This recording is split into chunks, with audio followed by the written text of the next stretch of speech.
Good morning. I'd like to call to order the Committee of the Whole meeting of May 20th, 2025. We have an agenda in front of us. Any changes to the agenda? If not, Reeve King. whoever, just tag me with a Who name. are you? I make a motion to approve the agenda as presented. Thank you, Reeve King. All those in favor? Carried. Oh dear. Sorry, I guess I'm a little bit slower to wake up than I thought. So we pre-circulated the minutes of the April 15th Cal meeting and Committee of the Whole. Any comments? Councillor Christie. If not, I'll move the minutes as presented. Thank you. Any other conversation? Well, then I'll call the vote. All those in favor? Carried. Thank you. Right on to new business. Very exciting piece of new business. 2.1 Economic Development Update. Wendy, when we're ready, we are too.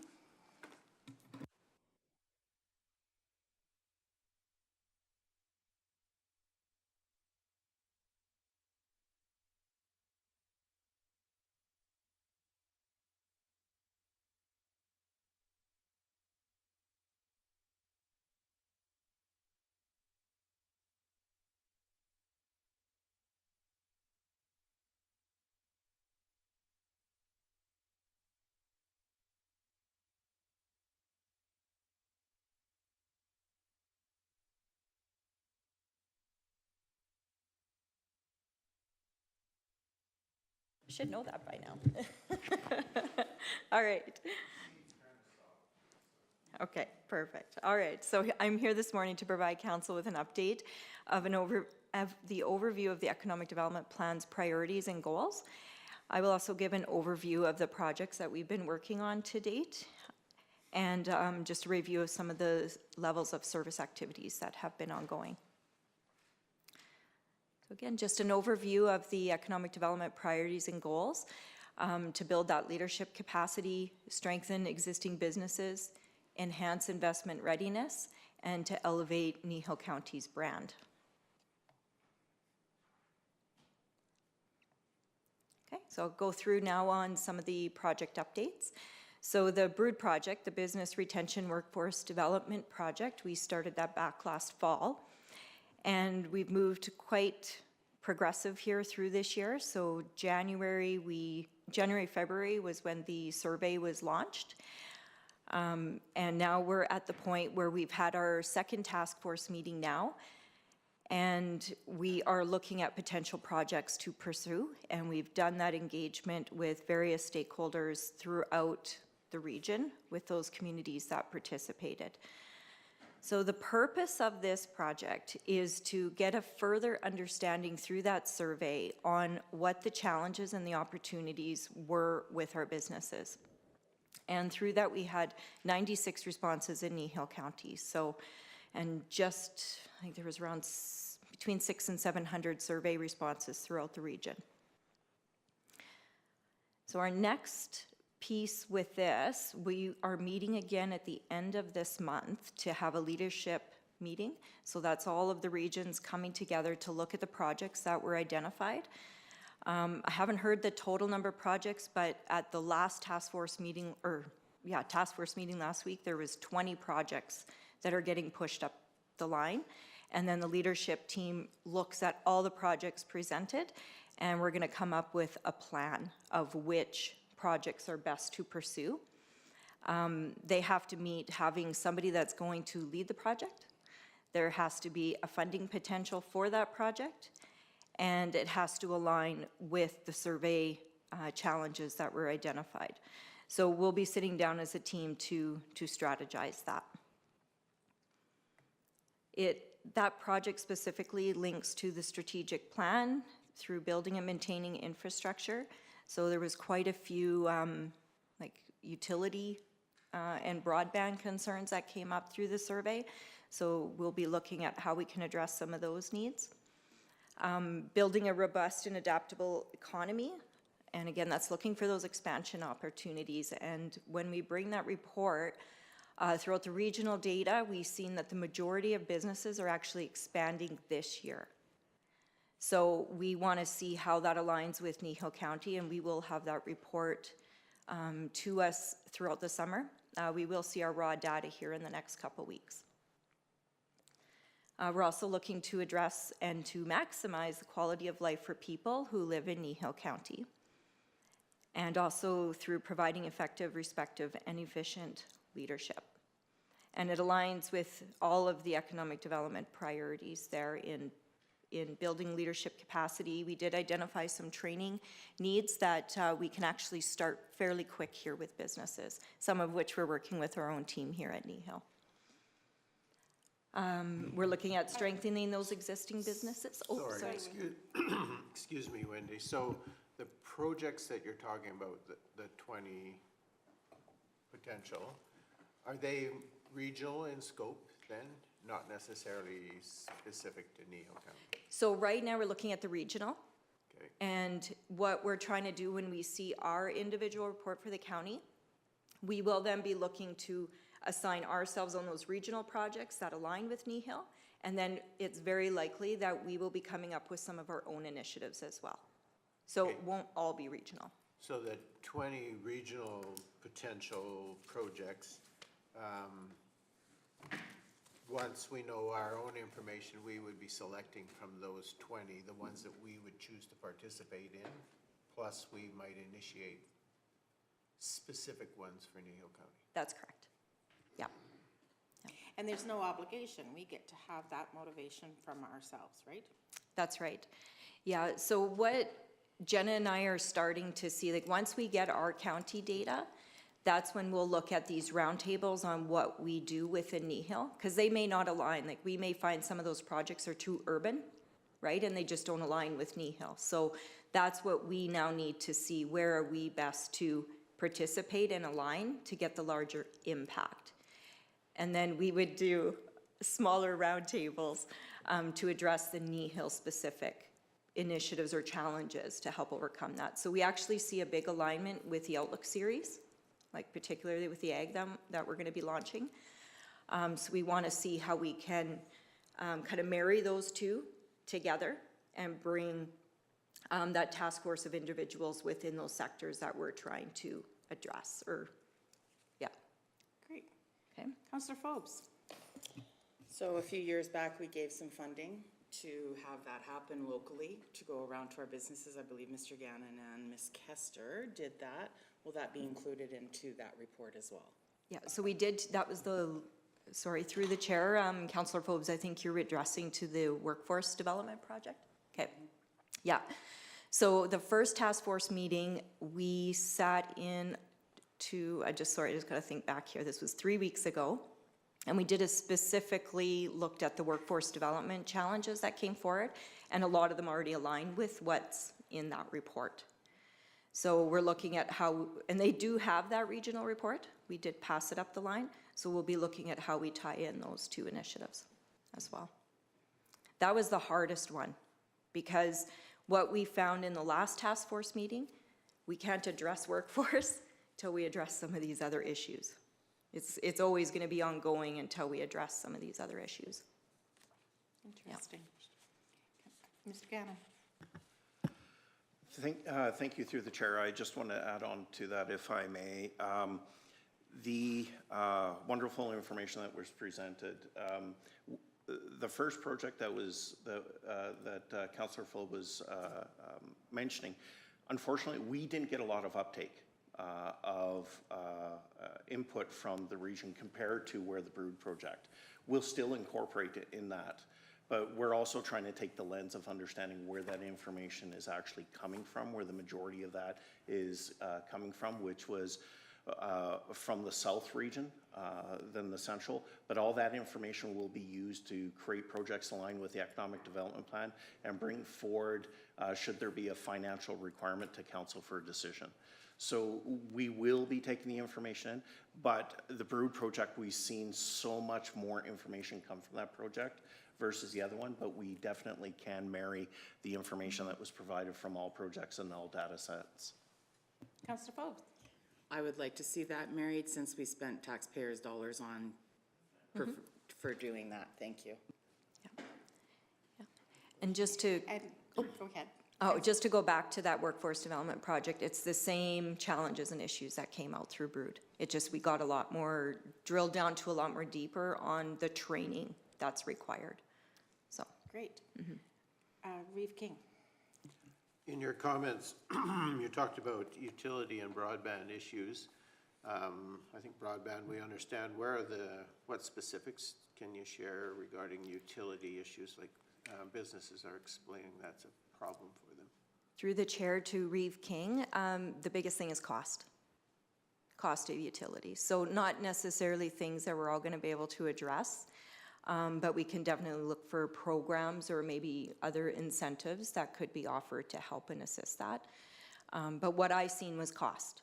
And then broadband, of course, was just lack of connectivity. So cost for existing utilities or cost to put utilities in place for business? In the survey, it was just the cost of utilities, like for operational costs. But through some of the business retention calls that we do get calls like, is there grants to help with this? So we have helped and supported a few of the businesses now to access grants, for example, to upgrade power, right? So there are grants out there to support that. So a little bit of both, but in the survey specifically, we're seeing costs to operate.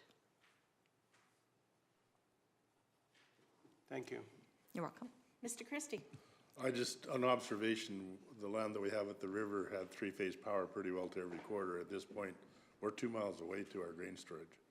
They've pulled all that heavy transmission stuff out of wherever the oil field's not using it. So that infrastructure is changing by the market. Okay, good point. Just making some notes here.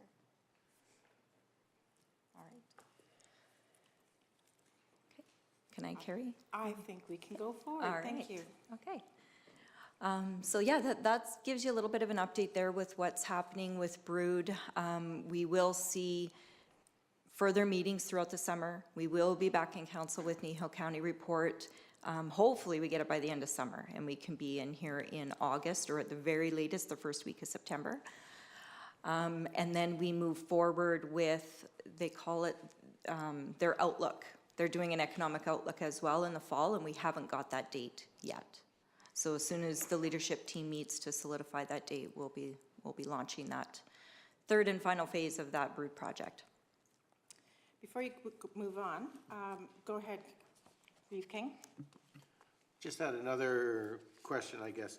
You talked about utilities and the operational costs related to them. Was there any comment related to municipal taxes in that survey at all? Oh, I'm trying to, through the, And the impacts on their business, sorry, yeah. yeah, through the chair to Reeve King, I don't recall seeing that in the survey on municipal taxes. What I recall seeing kind of more regionally, because I haven't seen the Kneehill full data report yet, was we didn't see any cause of alarm that anybody was happy with their municipal government, unhappy with their municipal government. Sorry, get that back. That they were unhappy. They were all very pleased to be doing business within the municipality that they are located. So that was really positive. There was good sentiment. All right, thank you. You're welcome. I also wanted to add my 2 bits. By being part of CAPE, I get to hear a few other little tidbits here and there. And I just think it's really worth noting that the portion regionally that is about the ag businesses is primarily because of Kneehill County participants. And so we have a very high voice that's recognized as Kneehill County through this regional project, and I think that's a real positive going forward for ag. It is. Okay. So this just gives an overview of some of the expected and realized outcomes that we already had through Brood. So 698 surveys completed for the Central Alberta region, 96 completed within Kneehill County, and as Deputy Reeve McGee stated, the bulk of the voice came from our agriculture community. So we've engaged with, this is just for the regional, we have 9 partners involved, and so far we've had 16 partnership meetings. We'll be adding up the further partners here as we move forward in the rest of the project. We did business red flag, green flag outreach, so after every week, we got a report throughout the survey launch, and it was specific to our county or that region that they serve. And we got a red flag, green flag report, which meant that if there was something we needed to follow up with right away on a not so positive note, we addressed it right away. So it could have been things like they were looking for grants, maybe they just needed some help on business planning, or they needed some connection to another level of government. They were pretty minor overall. So we got about 6 of those a week. And then we also got the green flag, which meant these are the things that you're doing really well. So again, we didn't see any sentiment that anybody was unhappy. So, you know, that seemed to be really positive.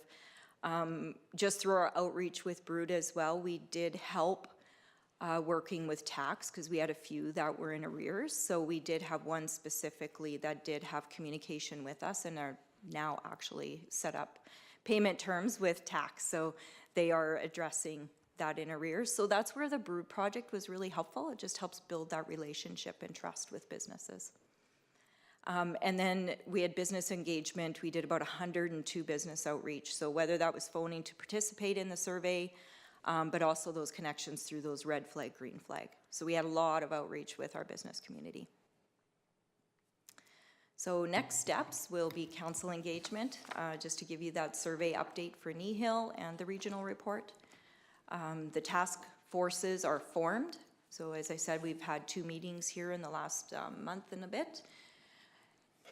Committees are formed, so now what they're doing is, so for example, the Ag Committee, there's been an Ag Committee developed to work to identify some of those challenges, so those projects will then go down to those committees. And Jenna and myself are both going to be on various committees within that region, within the regional initiatives. And then events hosted, so we've already done the task force retreat, we've got the economic summit, and then we've already done our launch. So there's much more exciting news to come out of this project yet. And then just here on the right, just gives you an overview of the surveys within Kneehill by sector on those that participated. So you'll see ag was the highest. I think construction was next. And then retail trade. So like gives you an idea there. And then up at the top right was our Brood launch event, where we had all of council and all of the regional EDOs and different stakeholders at that launch event back in January already. So before you move on to your next page, I just want to clarify. The way Brood has worked is you've gathered the regional items, the data, and you have had a report on the regional data to your committee, and your committee is doing the work with that information. And as opposed to waiting until the reports for each municipality is done, you've already started those initiatives, that work. I guess the reason why I'm explaining that is I want it to be clear that for me particularly, and for some of the people I work with, it's really hard to wait to hear what Kneehill County data said and what you're going to do with it. It takes a lot of time, and so just for clarity, that's part of the process. And in order to be actionable, you're not waiting for this part of the process to be done to do some of the work that can be done in the meantime before Kneehill County gets our report. Right. Right? So through the chair to Deputy Reeve McGee, that's correct. So when we sat down at the task force and we said, okay, we're looking through these projects, some of them are long-term, right? Because there is a fair bit of funding that's required for them. So those will be our long-term projects. But then when we sat down and looked at the survey results with some potential projects, we looked for that low-lying fruit. So for example, some of the business training, we can do that right away through the RBSN, the Rural Business Support Network, or through Community Futures, whoever those stakeholders are. And some things are already happening, right? So we're looking now on the 29th or 28th when we meet next week to determine what can we start now, where we know there's already funding in place because the project's already happening, so we can address those needs. And then longer term for larger regional initiatives where funding is going to have to be in place, whether that's at a local, provincial, or federal level. And then when we get our county report, that's when we'll say, okay, what do we need to do specifically that maybe the region can't address on a bigger scale? So I wouldn't say we're really starting projects unless they're already existing, because we know most of the ones that came forward we need funding for.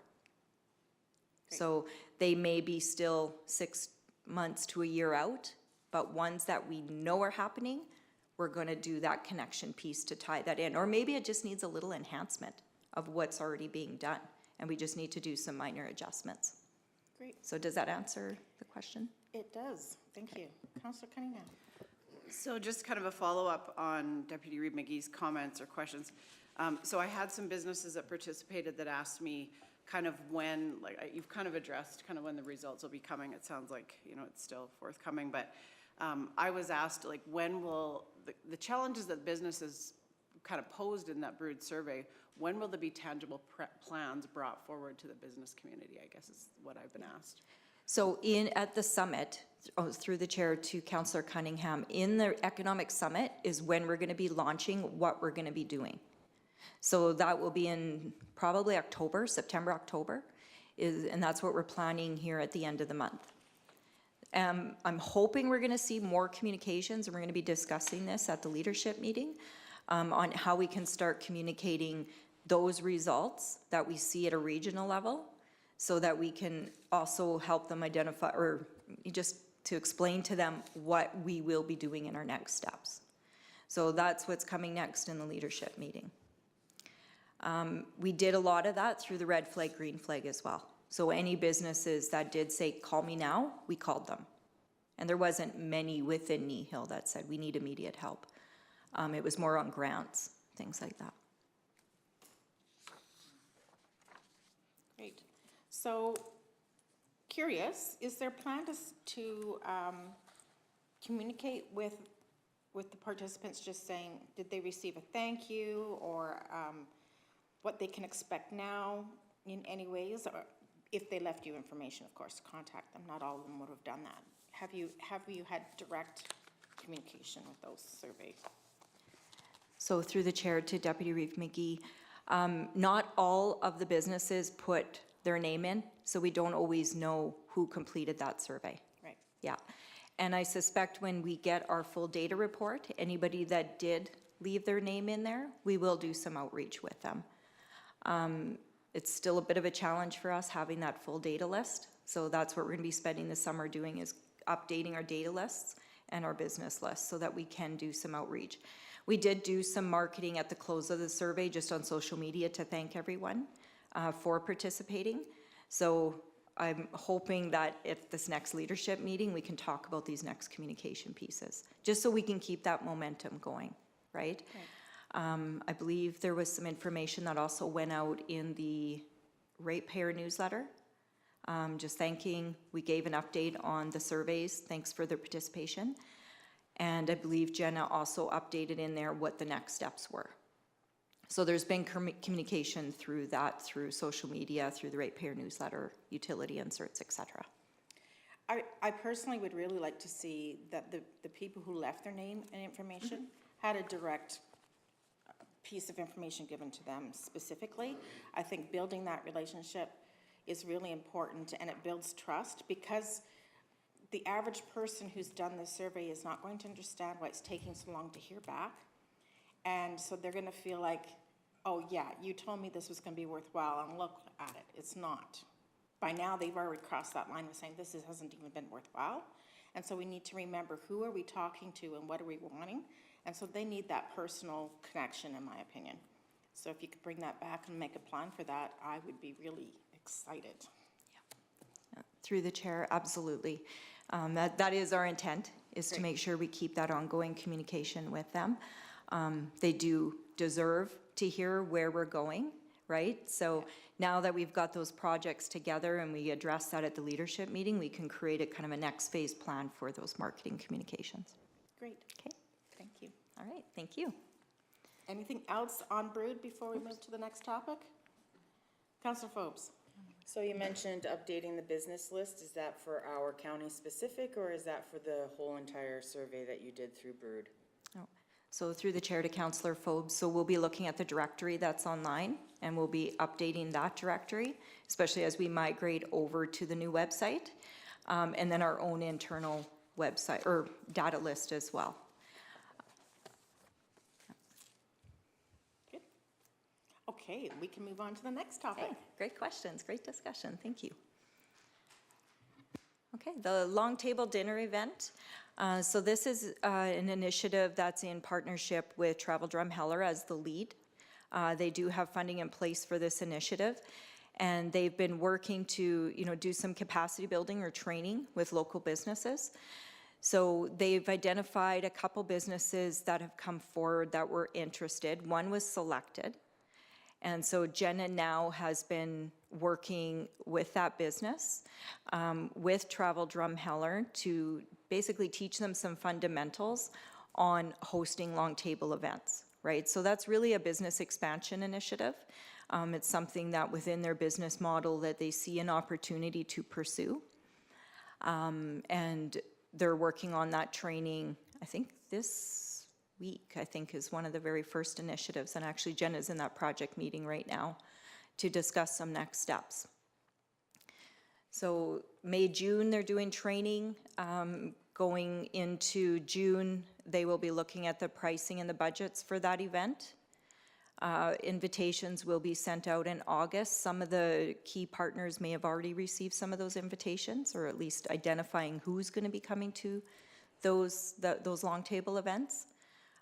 Ticket sales will end in September, and then the hosted events for those long tables will be September 18th and 20th, and then they'll do a wrap-up meeting in October. So again, that's to develop those partnerships, look to supply chain on who can support through those long table dinners, and to create those authentic experiences that really showcase Kneehill's flavor. Councillor Forbes? Because I'm going to get this question, so I'm going to ask it right now while we're all in this forum. How much of the county budget are you putting forth to the long table? Because as far as they were concerned, and I know I've had this conversation with them on the weekend, that the long table was no longer a Kneehill County event. So, but it looks like it when you see it like this. So do you see why I'm proposing the question? Because when they looked at this, all they see was Kneehill County long table event. They didn't see Tourist Drumheller or any of those type of things. So it right now currently looks like we're doing a long table when we're not. Through the chair to Councillor Forbes, there is no financial commitment from Kneehill County in this event. The only participation that Jenna and ourselves have been doing is just to support Travel Drum with those operators and identifying the operators that will come forward to supply things like the beef or the vegetables, produce, that type of thing. So it's a supply chain connection to help that business expand. So there is no financial commitment from the county at all. Go ahead, Councillor. So then on average per week, how many staff hours are being put towards this? Because there is a monetary value being used. Okay, so I'm going to interject here, because I think the evidence that you're asking for is not the information, excuse me, not evidence, is to provide evidence to whether or not there should be a long table. This is information about how we serve other people doing things to promote our community. And so what I understand you're saying is that this is part of your day-to-day work, is to get our businesses connected to where they can do well. So you're working as a person to facilitate Kneehill County businesses being part of Drumheller's project, Travel Drumheller's project. And so therefore, yes, there's money put in, but that's the money that they've been asked to do, because that's how you promote businesses. It's not about long table, it's about promoting the business. So I understand why that's being worried about, but if there's going to be a long table in the region, do we not want our staff to say, we want Kneehill County beef being part of it? Or Kneehill County vegetables being part of it? And that is their job, is to find those connections. Does that make sense? It makes sense, but what I'm saying is how much staff time is being put towards something that we're no longer doing. Even in that small, respectfully, in that small quantity that we're given. This is a question that keeps getting proposed to me. If we're not doing a long table dinner, we're still putting resources towards it, and that includes our staff time. So, as a council, before we take that to staff, I think we as a council need to discuss that, because this is two different points that you're bringing up. No, we're not participating in a long table, but I don't care if it's long table or if it's that Rosebud Dinner Theater is doing a new project, or if it's that the Gazoo is, not those Gazoo, sorry. They're not here. They're not doing anything. One of our own communities is doing an event, and they come to us and say, what can Kneehill County businesses do to be part of this? Is there a way you can facilitate connecting us to that? That then builds our businesses. And that's the context this is here. This isn't to support specifically the long table. This is to support our businesses being part of any project that might be happening in our region. And I believe that's why we have an economic development program. So that's why I want it to be a council discussion first, because I think that's a council philosophy discussion. Any other councillors have any points that they'd like to make to Mr. Christie? Councillor Christie, sorry. The comment I would make is the long table dinner for us was very successful. The vision from outside of our area felt it was successful and want to duplicate that. And all we're doing is assisting through our economic development program to help them put it on and make it a success. We have some information that we can share. We have an economic development committee that's why we have them. So I believe that's where we need to be.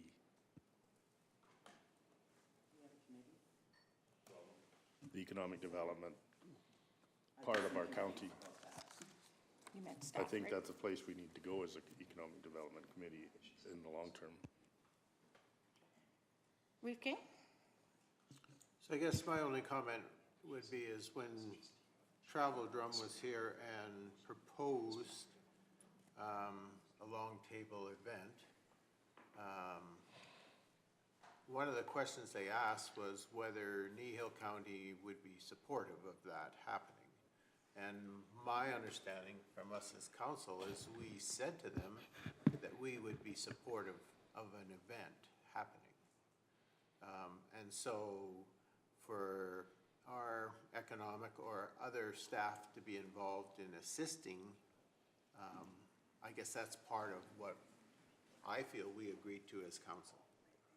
And so I guess for me, I'm not looking for specifics in terms of hours or time involvement. I just assume we're going to do that.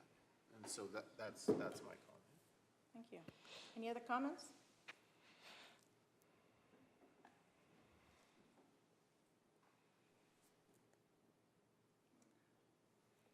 Mr. Hogan? Through the chair, so on this particular one, the discussion from council, as Reeve King has just alluded to, is that we were to seek partnerships with Travel Drumheller and we were to support the event. During discussions at council, the discussion was that staff would make the connections that are the subject of what we're talking about. So connecting those local businesses, that was understood from the discussion that was had by council. So we are spending some time and some staff resources to do that, as was discussed.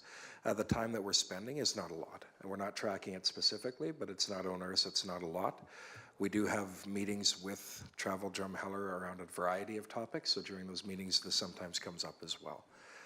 But what we're doing is, as I said, we're not tracking it specifically. It's not a lot of time. It's not onerous in cost or time. And it is in alignment with what council discussed when the county opted to take the county out of the long table bit, but to have Travel Drumheller put it on and to facilitate their ability to put it on through the sharing of our contacts, the sharing of our experiences. Having been the event organizer for many years, there are things that we're able to share with Travel Drumheller as well in terms of the logistics of the event. So that's in alignment with the discussion and what we've been doing. Thank you. Does that address your concerns, Councillor Forbes? Yes, it does, and it allows the public to understand that there's not a lot of resources being put towards it, and that was the question that was proposed to me. Thank you. Any other questions? I assumed you were done with Long Table, or did we interrupt you? No, I think that was everything. Okay. So, no, great count, those are great questions, and yeah, we look forward to sharing more on that initiatives as the event is finalized for details. So, thank you. Okay. So we're on to the next project here, which is the Horseshoe Canyon Interpretive Center and Feasibility Study. So this was to undergo that feasibility study and concept designs, 3 concept designs, to determine the viability of an interpretive center at Horseshoe Canyon. Some of the objectives within there are to identify those functional programs within a potential center, to develop the 3 concepts, and then provide financial models to test the feasibility of that potential center. So we released that RFP, request for proposals, for that consultant back in August of 2024. And we've gone through various phases there throughout 2024 into early 2025. And we were at that validate phase starting in February, and we will be coming back to council here in June, I believe is our next date, to look at the financial models. And after we go through that process and council reviews those financial models, there'll be a decision made whether it's to accept as information or to move forward. And then we hope in July of 2025 we can wrap this project up with whichever decision council proceeds with. And then we'll close out the reporting with our Government of Alberta funder to September. So we did have to ask for a small extension on this project, just to ensure that we had the sufficient time to produce a quality product with council in June. Right. So the project is linked to the strategic plan on building and maintaining infrastructure and to build a robust and adaptable economy, maximizing the quality of life, and of course through that study to provide effective, respective, and efficient leadership. And it aligns within the 4 pillars as well of the economic development plan and multiple pillars here within the Horseshoe Canyon Master Plan.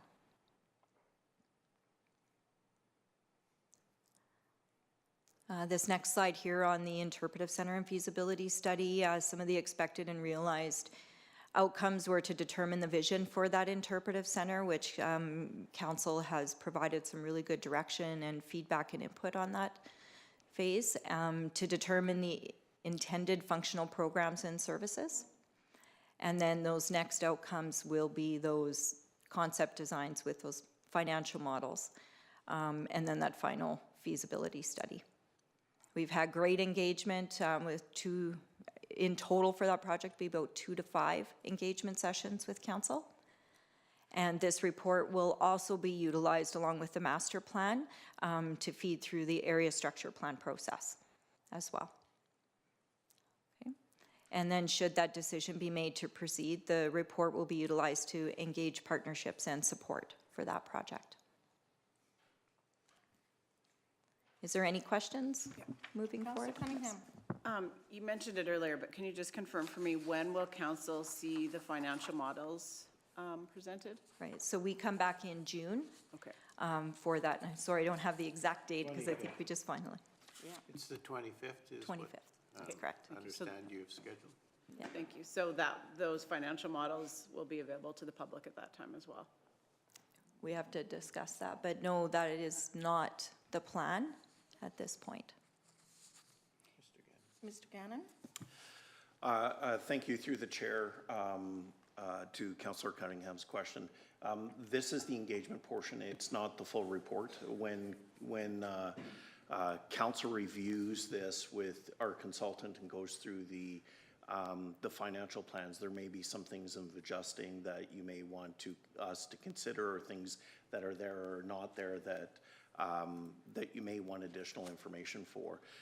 When we bring the whole plan forward for consideration, that financial and the plan in its entirety will be brought back to council for adoption or approval, in essence, and then the general public will have the information at that time. But not until we do get the feedback from council through that engagement session. Does that answer your question, Councillor Cunningham, and your concern? I think your concern is transparency. I'll let you know after the meeting on the calls I receive, then I'll know for sure.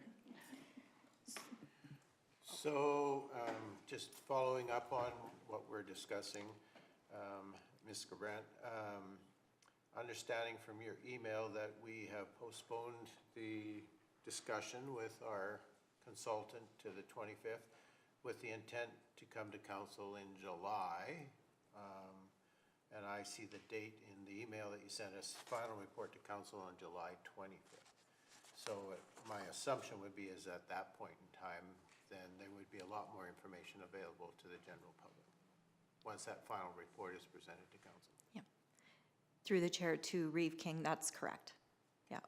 Our goal is by July to completely tie this project up so that a full report is available after council has reviewed and made any last-minute recommendations to it.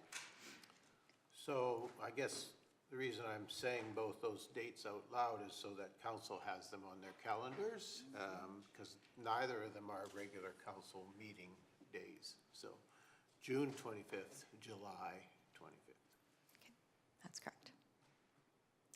And just for clarity, what we are doing in June is before the financial pieces are put into a report, they wanted our feedback to see if we would suggest looking into something different, what we'd like. It's not that we are keeping any information from our public, it's just for our feedback so the report is accurate and robust.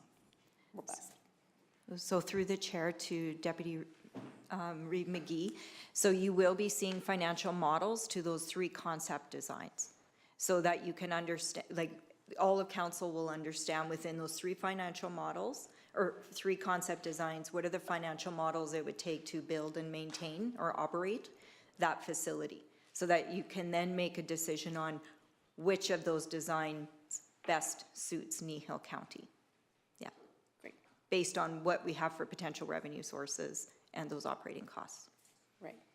So it's not because we're going to take a decision away from our public. It's just part of the process of gathering the information. That's correct. Okay, just wanted that to be clear. Councillor King, Reeve King, my apologies. That's fine.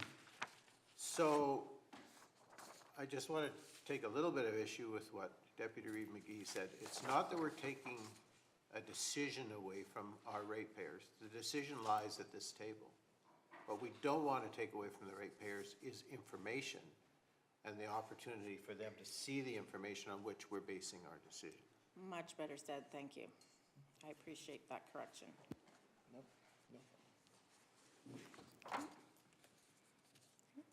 Any other questions along this item? Okay, we're ready to move on when you are. Great, thank you.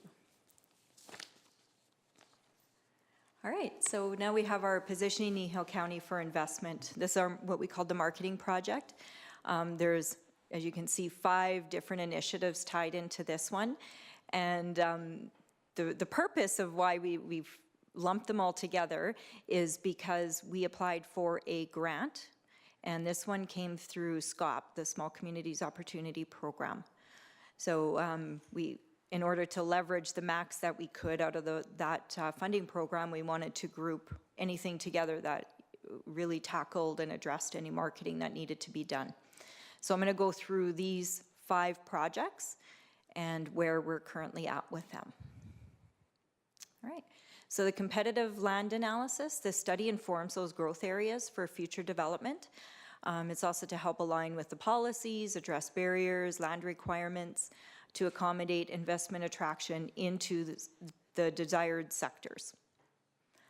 So we will be identifying employment and industrial land requirements. There's also a review done of the land use planning documents, particularly with the new MDP. And They will also be able to give some input through that land use bylaw review on some recommendations that we could consider to ensure Kneehill County remains competitive and investment ready and friendly. Right, we're going to ensure that employment industrial lands comply with existing policy directions, development restrictions or siting requirements. And again, there's just that review of the MDP to create those recommendations to attract target sectors. We'll be allocating sufficient land to accommodate investment into those desired sectors. And they did conduct an on-site visit to determine land development issues and constraints. Okay. So currently, right now, it was actually broken into 5 different key parts of that project. And we are now, actually this week, we meet on the competitive land analysis. So we've already reviewed the key sectors. They've looked at our labor, so our strengths within Kneehill. And then we identified those key targets based on our strengths, what would be best suited for Kneehill. So this will, the meeting this week, as they look at the land component, we then can validate, are those sectors a good match with the land that we have? And what do we need to obtain to make sure we attract those targeted sectors? So this week, this project will take a big turn with tying all those reports together. And then we'll have our final report ready for June 2025, and then coming to council in June or July, just depending when that final report gets the go-ahead to proceed. And it aligns with all 4 priorities there within Kneehill County Strategic Plan and all 4 priorities within the Economic Development Plan as well. Okay. So the expected and realized outcomes, again, are just that we've already achieved that clear understanding of the region's labor supply and economic base. We've engaged with department leaders to further understand planning, GIS, land and infrastructure challenges, barriers and strengths, to identify those developable lands and the updated land analysis report. So we'll see that this week. And then our next steps are to prepare those recommendations to come to council for any future consideration. And some of the more long-term ones will be updating those policies, particularly as planning goes through the land use bylaw update. This document will help feed into that so we can make sure that there is alignment there. We will be communicating internally to staff to execute those recommendations, informing future area structure plans, create engagement amongst landowners, realtors, developers, and municipalities, and to create a competitive advantage position for Kneehill County. So this is a really key document that's going to definitely improve investment readiness within the county over the longer term. Great. Any questions on this piece? No? Great. Ready to move on. Okay, our sector profiles. So this is going to tie in just an extension of the competitive land analysis. So the competitive land analysis, we've got those sectors, right? So as long as everything aligns here this week, then we can start and we can put out the request for proposal for the sector profiles. So this where it's going to help us get a more detailed scan into what businesses will need or those challenges. And we'll be able to tie in the brood survey as well with this, right, at a more local level. And so this is where this report is going to help us identify expansion opportunities, because we're going to know some trends and directions that we're seeing, not just in the short term, but how does it look economically in the long term. Okay. So there could be 5, maybe 6 sectors that come forward. We'll be creating those detailed profiles. We will then get like a marketing snapshot, so like a 1 or a 2-page report or marketing profile with a detailed report to back it up. And those will be pieces that we can share with businesses, with Invest Alberta, with Invest Canada, as they can see how this sector is shaping up here in Kneehill County. Okay, so it helps with business retention and some investment readiness and attraction. Let's see here. So we will be securing that consultant this summer. So as that competitive land analysis wraps up, we can put out the RFP and we'll secure the consultant for that project. We hope to kick off in September 2025, and it will likely run into July of 2026, just depending how quickly that consultant can create those documents. And it aligns within the county's strategic plan with all 4 pillars being impacted, as well as the economic development plan.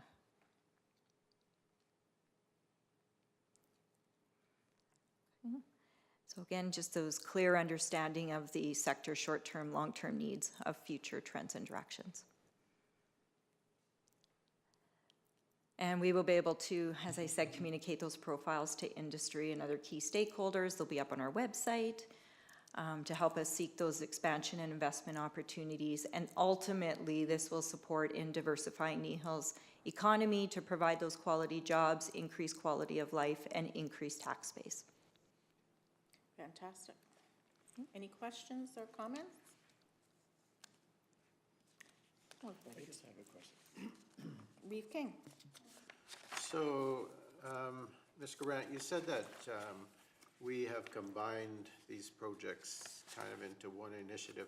You said we had received some money through small communities. What exactly was that again? Okay. Can you just repeat that for me? Sure. So through the chair to Reeve King. So the SCOP is the Small Communities Opportunities Program. And it's a fund through the government of Alberta that economic development applied for last fall. And the max amount you could receive was $90,000, and Kneehill County received $90,000 of a total value of about $120,000 project.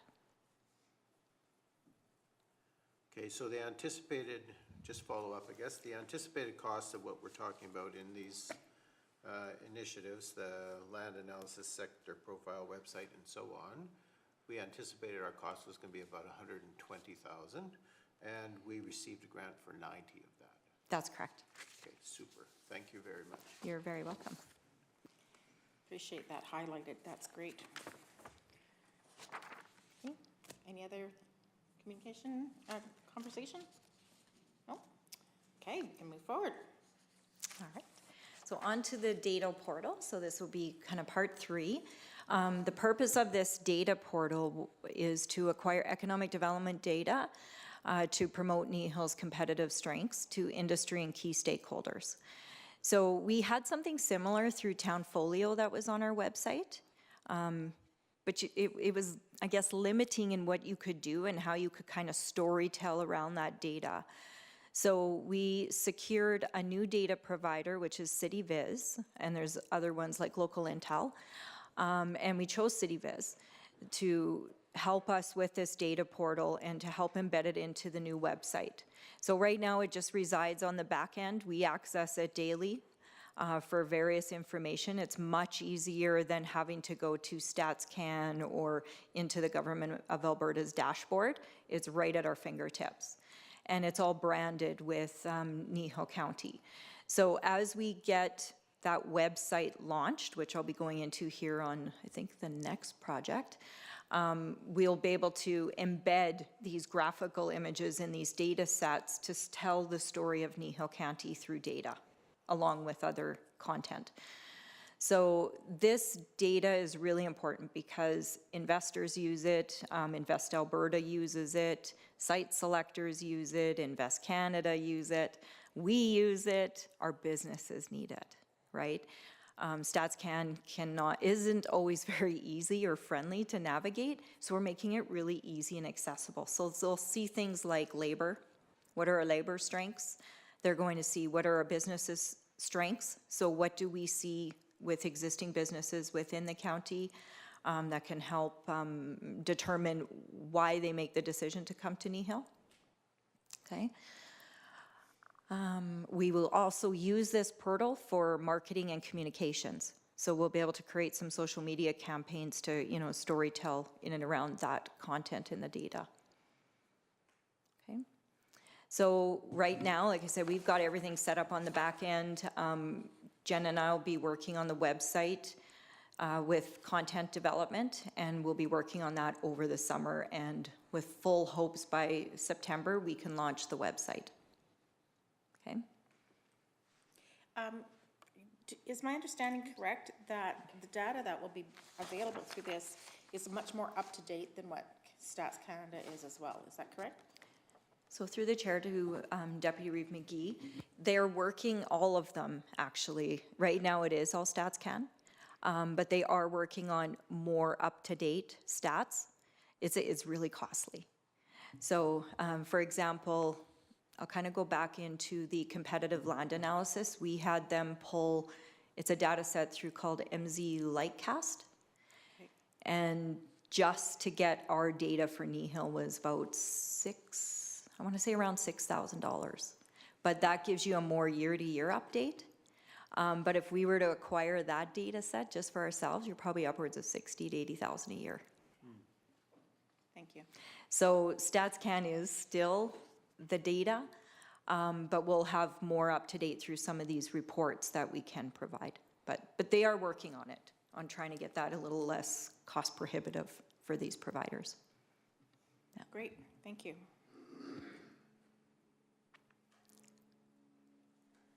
Okay. So again, just some of the expected outcomes of the data portal will be utilized by industry and economic development and other staff within Kneehill County, right? Because that data is needed by tax or GIS or other departments. And we'll be working with GIS with some of their new software too to do some work within that portal. And yeah, the big thing will be getting that into the website so that we can increase and elevate the county's brand and our competitive advantages. And this just gives you just an image here of some of the graphs that are within there. And we can change these to look how we want. One of the nice things with this data portal that the other two providers had that I like about CityViz is we can actually export an Excel file. We couldn't do that before. We would just get a graph. Now we can actually get the data. So we can take and, maneuver that Excel spreadsheet to tell and showcase any of the data that we need to in a different way. And there's also an AI component as well that's housed on our server.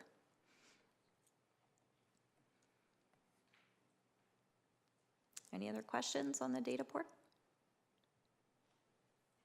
Okay. Oh. Councillor Forbes. Sometimes we find that we don't know all the list of businesses within our borders, so how will this data improve that? So through the chair to Councillor Forbes, this isn't, actually I shouldn't say that because I got to inquire because I just got an email from them last week that they're working with Google to work on getting us a full list of businesses. But that's only going to work if they've claimed a listing. So you're always kind of caught in a bit of a trap, right, with trying to get business information. So that's where that business retention and just us keeping in constant contact with the businesses or with planning and development as well. We need those updated lists of when we get inquiries because they don't always hit our desk. So I'm not sure there's going to be a real foolproof way, and even through Brood, how many businesses did we discover that we knew nothing about that are still operating because we don't have a business license, right? So yeah, we have some suggestions or ideas that we're working through right now on how we can better improve that, that list of businesses here within Kneehill County, but we're not quite ready to bring any of that forward just yet.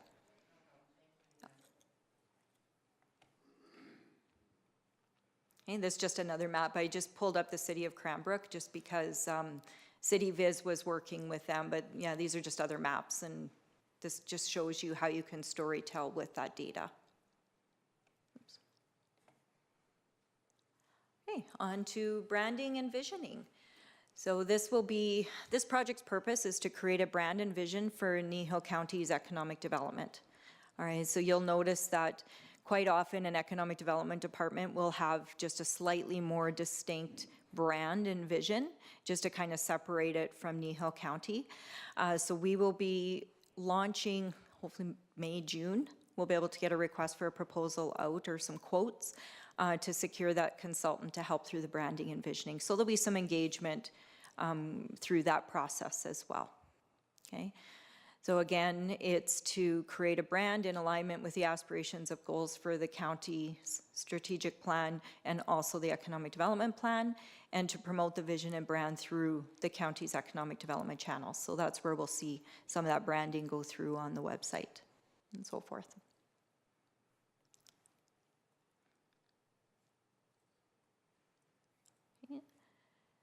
And again, just some of the expected outcome is that brand that's in alignment with the community's vision and council and economic development priorities, and a brand that is recognized and valued as a place to do business, live, and visit. And you'll see some of those already in the theme and the content that we're developing on the website.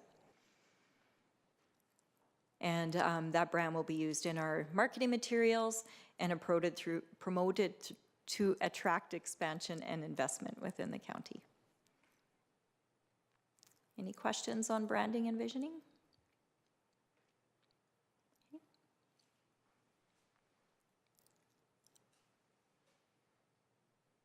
You know what, I just realized. I think I forgot to put the website in here. I did too. I'll just maybe give a quick update on that because I don't see it in here. I don't know how I missed that, but anyway, okay. So the website, we're actually have undergone that right now. It's an extension of Civic Plus, which is the current Kneehill County's website. So what we have is a department header package through there, and it's gonna look much the same just because of the way that package is set up. But if you look at the county's website, it'll look the same in terms of the layout, but the content is all gonna be geared towards economic development.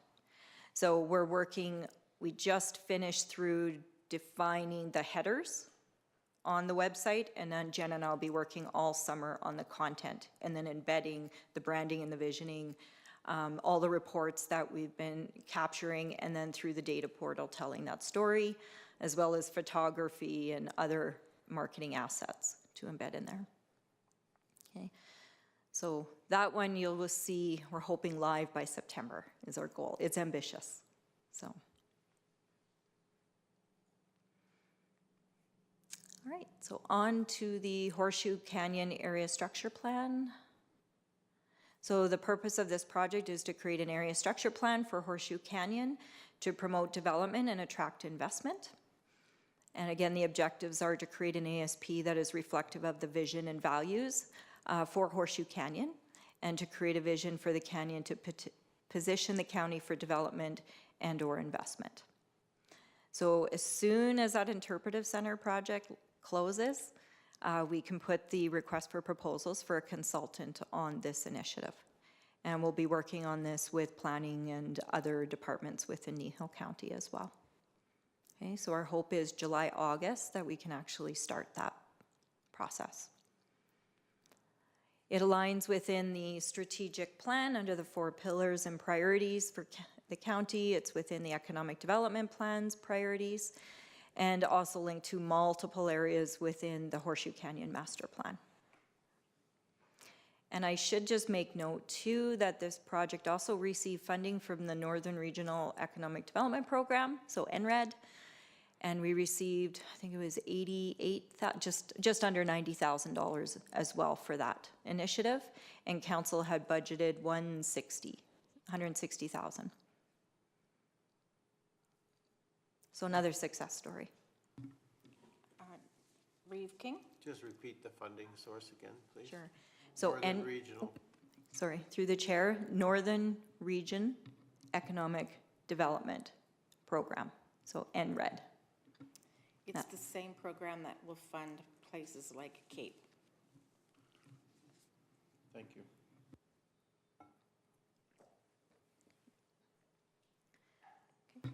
Mr. Gannon, sorry. Thank you. I'm just going through the letter that was provided, and the funding total was $85,700 that we received.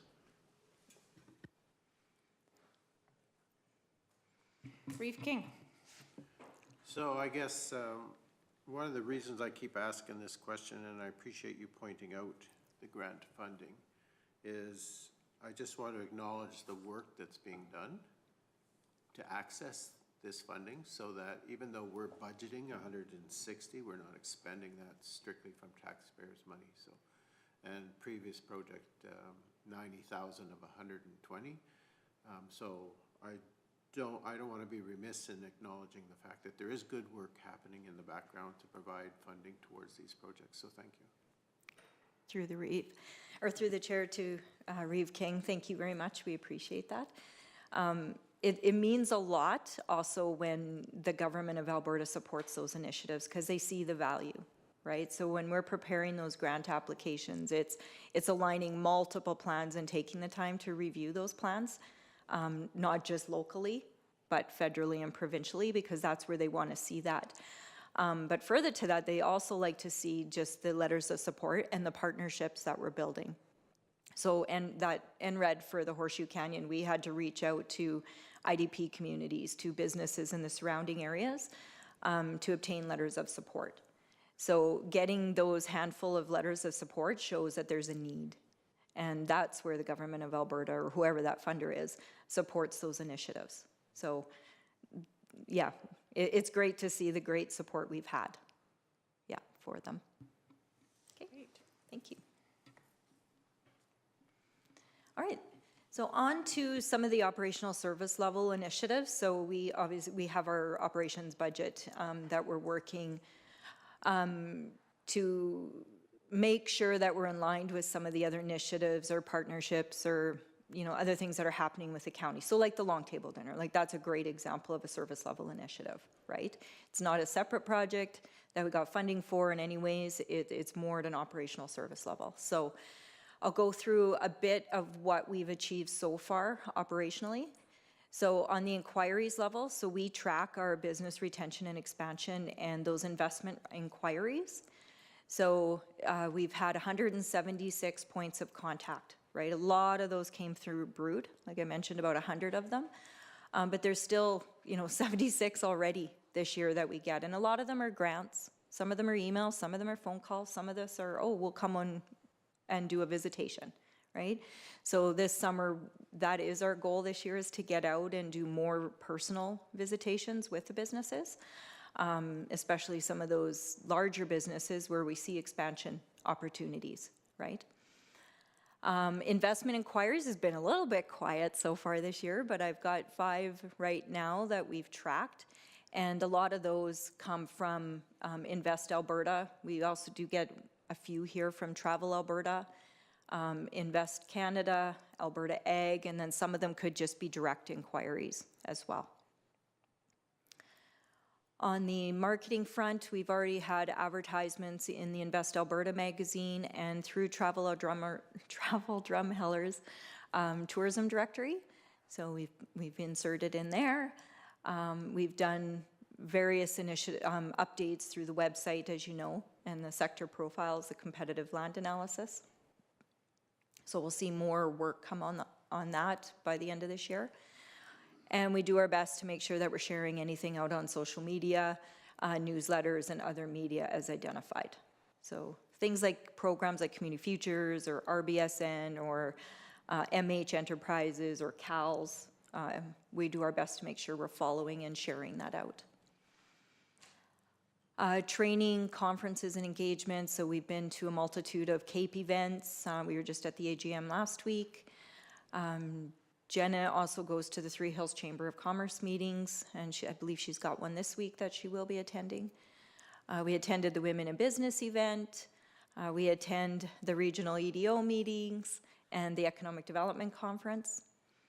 The Tourism Industry Association Conference we attended back in January, met some great contacts. And then we've done our economic development training, so that's more on staff development. So Jenna just attended the Waterloo 1-week training course last week to obtain her first year. So she's working through that phase to get her certification. And then just various lunch and learns, so whether that's through EDA or other lunch and learns that we see as benefit. On a regional partnership and collaboration, so we also completed this year the Kneehill Regional Recreation Directory. So there was a flip book that was created, and it's up on our website now. We're just waiting for the printed copies, which should be hopefully this week. And then we can do some social media to promote that. So that was working with the full KRP to update those assets. We also did just, at the end of April 26th, I believe, the economic development for elected officials and senior leadership training. So that was a KRP initiative as well. And that was that opportunity for council and senior leadership to attend a workshop on the fundamentals of economic development. Chamber of Commerce, we just continue to support the initiatives and participate in those meetings and engagement where we can. So Small Business Week is an integral one that we'll be working with them this summer to identify how we can align. Jenna's also participating in the tariff task force. So in light of all the discussion around tariffs, in central Alberta, they formed all the EDOs came together to create this task force. So we'll be also using what information we could out of Brood. It was really unfortunate when Brood got launched, those tariffs really started talking, so there wasn't a lot of questions that came forward on tariffs. So they're working to identify what they could do to provide some support. So things like resources and just guidance and advocacy to help challenge those potential threats that are coming forward. So. Regional EDO collaborations, again, we meet with our Central Alberta region partners. We also work to our EDOs like in the Starland County off to the east, just so we can stay up to date on what people are working on and any joint initiatives or how we can better support one another. So we're working through that, and then of course through CAPE as well.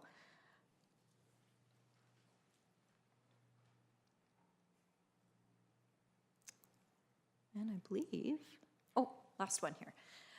The Destination Development Plan, so that is an initiative really that's stewarded by Travel Drumheller, and we sit on that committee to help execute and implement those initiatives out of the DDP, is what they call it. They did a recent summer survey that was conducted in 24, and they had over 3,000 visitor insights on that. And I just got an update from Travel Drum last week that the plan, we did the strategic planning session in the fall, I think it was. And so that new plan should actually be advertised or promoted here pretty quick. I believe in June it's going to be public. So we'll be looking at new initiatives to line within that destination development plan. We're also working quite heavily with Travel Alberta. Particularly, they have a keen interest, of course, what's happening with the area structure plan with Horseshoe Canyon. But we're also looking at that tourism development zone, the TDZ for Canadian Badlands.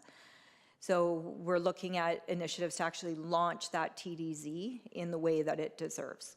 So Travel Alberta is working diligently on that. And if you look into their plans, this area has been noted as an emerging iconic destination. So it basically bumped up from a more intermediate level to this emerging. And then as you move up to the top of the triangle, you're the iconic destination. So we're in that emerging phase. And the long table event that we spoke about previously as well. So that's another initiative we're working on. And then much more to come out through Brood that we'll see in these operational service levels and the Outlook series.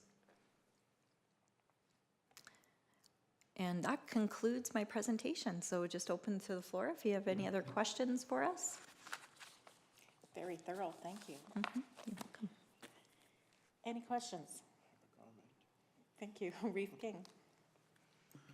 So I guess the comment I'd like to make is related to the long table. I understand that we're partnering, and it won't be at the Canyon, it'll be in Trochu, is my understanding, with the Arboretum we're partnering. So I guess one of the things that came out of previous conversations around the long table was to see it moved or moving around and potentially in different locations.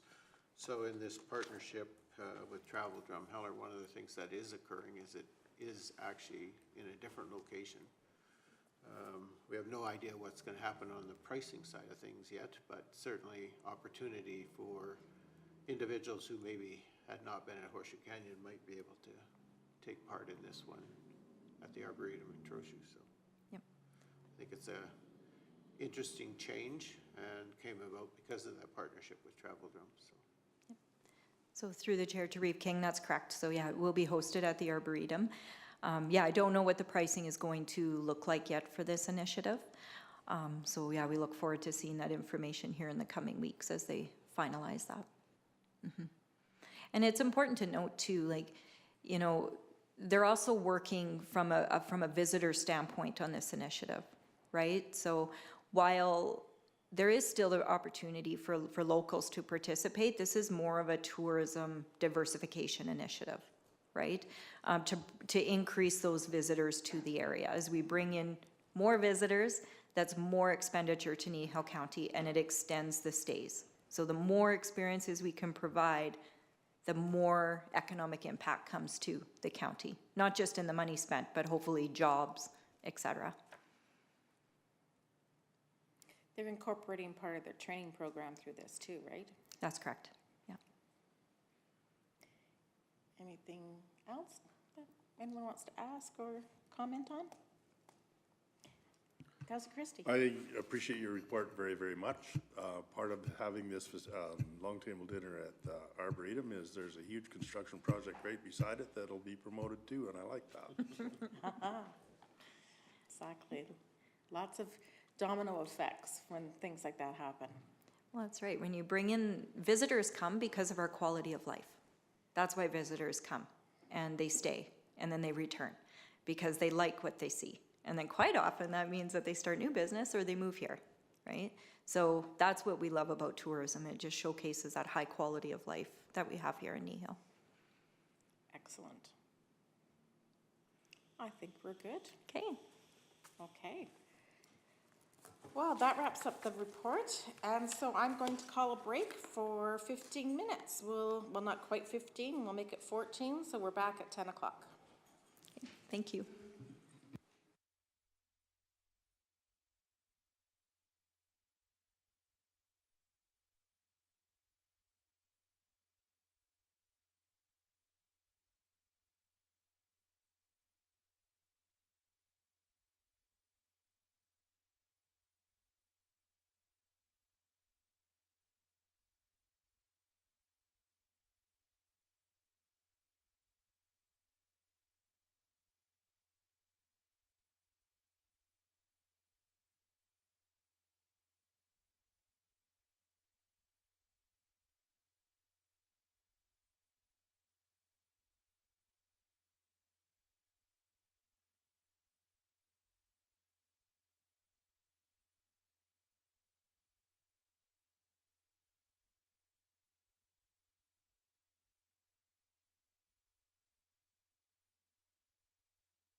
Good morning. We're returning back from our break to resume our Committee of the Whole meeting of May 20th.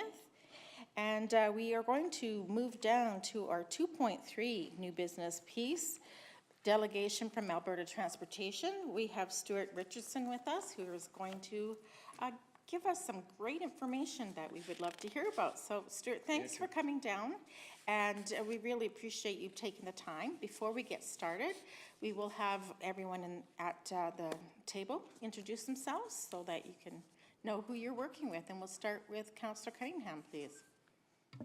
Good morning, thanks for coming. I'm Laura Lee Michelle Cunningham, Division 5, so my area is kind of an area surrounding Three Hills. Morning, Stuart. Jerry Whitstock. I represent the Acme Linden area. I'm Faye McGee, representing Division 1, which is the area that kind of runs down into Drumheller, where the mudslide care is being done and those types of fun projects. Good morning, I'm Ken King. I represent the northeast portion of Kneehill County, so basically Highway 27 line going north on the east side. Carrie Phobes, Division 4, so Torrington, Sunny Slope area. So Wade Christie, Division 6, so I'm in the northwest corner. Morning, Mike Hogan, Chief Administrative Officer. Good morning, Carolyn Vanderkool, Legislative Services Manager. Good morning, Kevin Gannon, Director of Community Services. Hi, Stuart. Mike's here, Director of Infrastructure. Teresa Cochran, Director of Corporate Services. Great. So when you are ready, we're ready to be good listeners. But we might have questions too. Yeah, no, absolutely. How do I get this on the screen? Do I just push a button?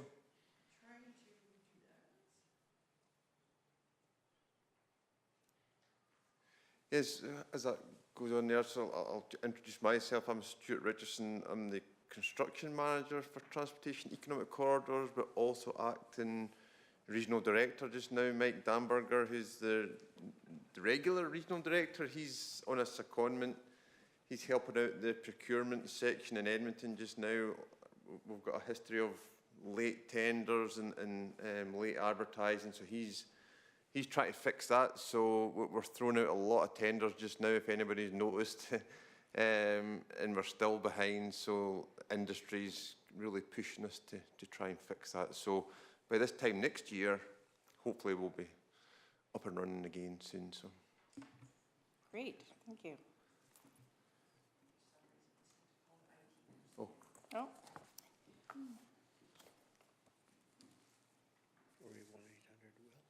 Yes. So we're just waiting for some technical assistance here before we proceed.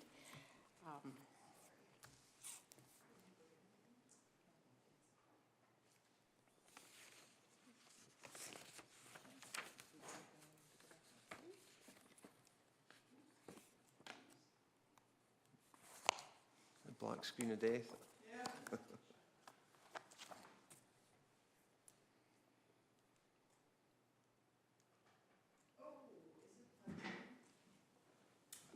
I figured it out. Look at that. Wendy, you unplugged this thing. Oh, sorry, I forgot to plug it into the main computer. Yes, Okay. Sorry about that. that is why. Oop. Here comes Will. I hear those footprints. Oh, there we go. Look at there.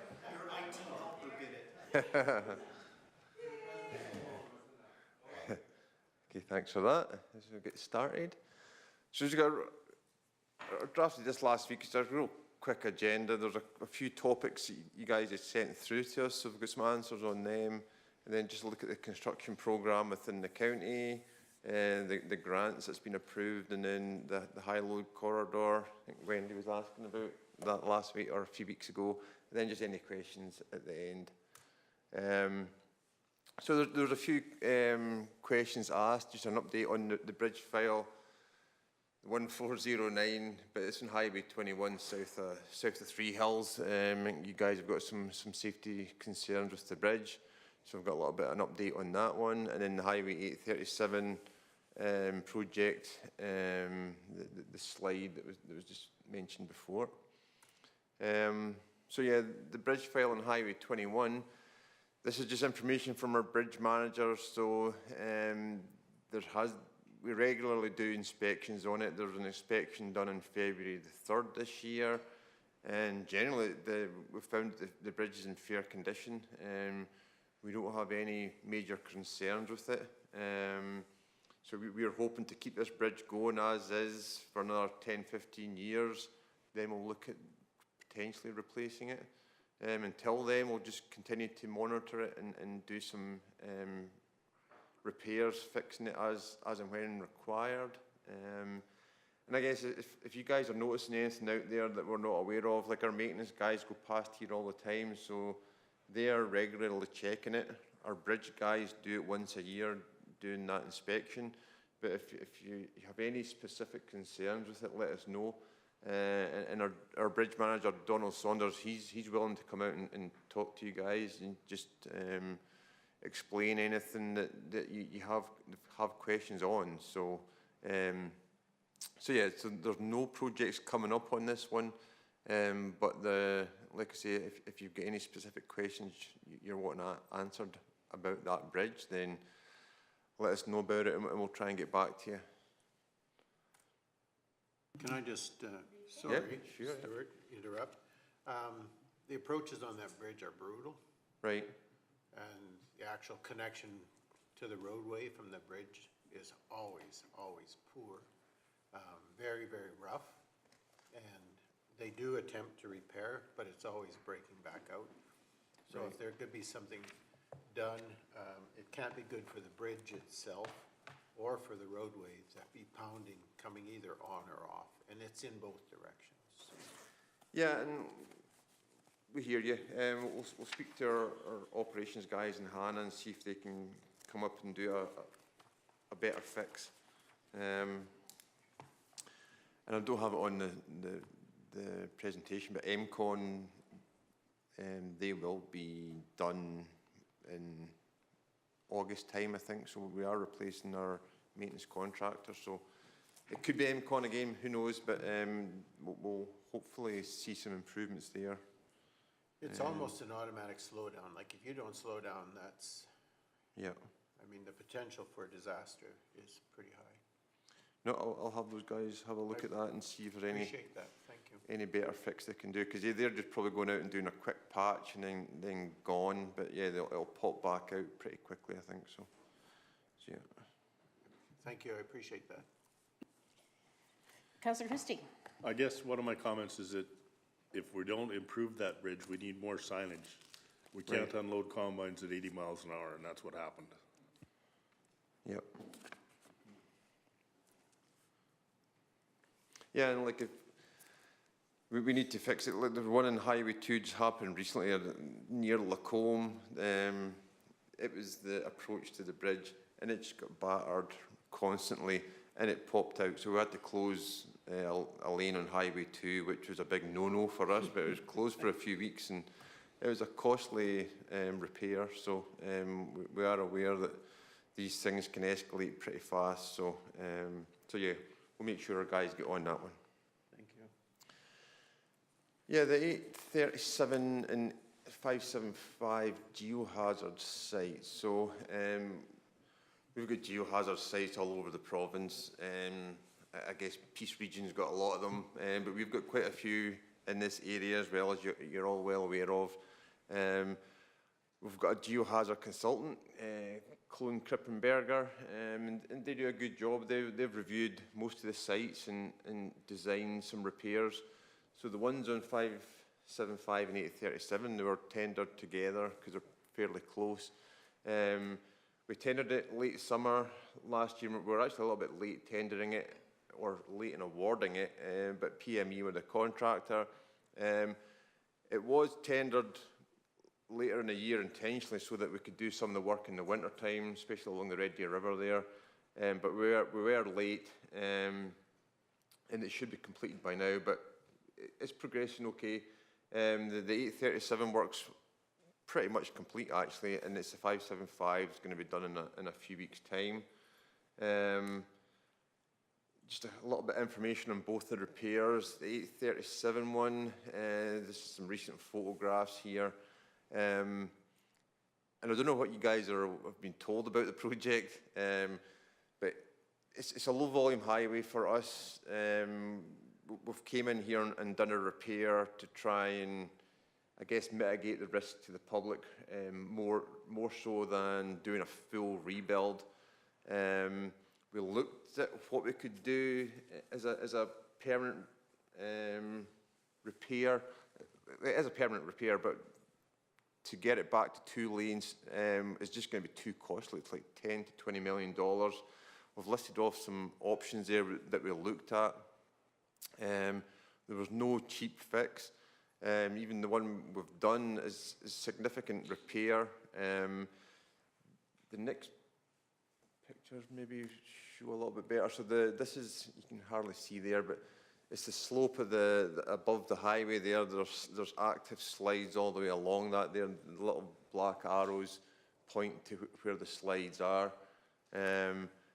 Kind of see it a little bit better here. There's some dashed lines outlining the kind of active slides all the way along here. So that's why the concrete barrier is still there, and we've added that fencing to the top of the barrier to protect the highway for future slides on that slide plane there.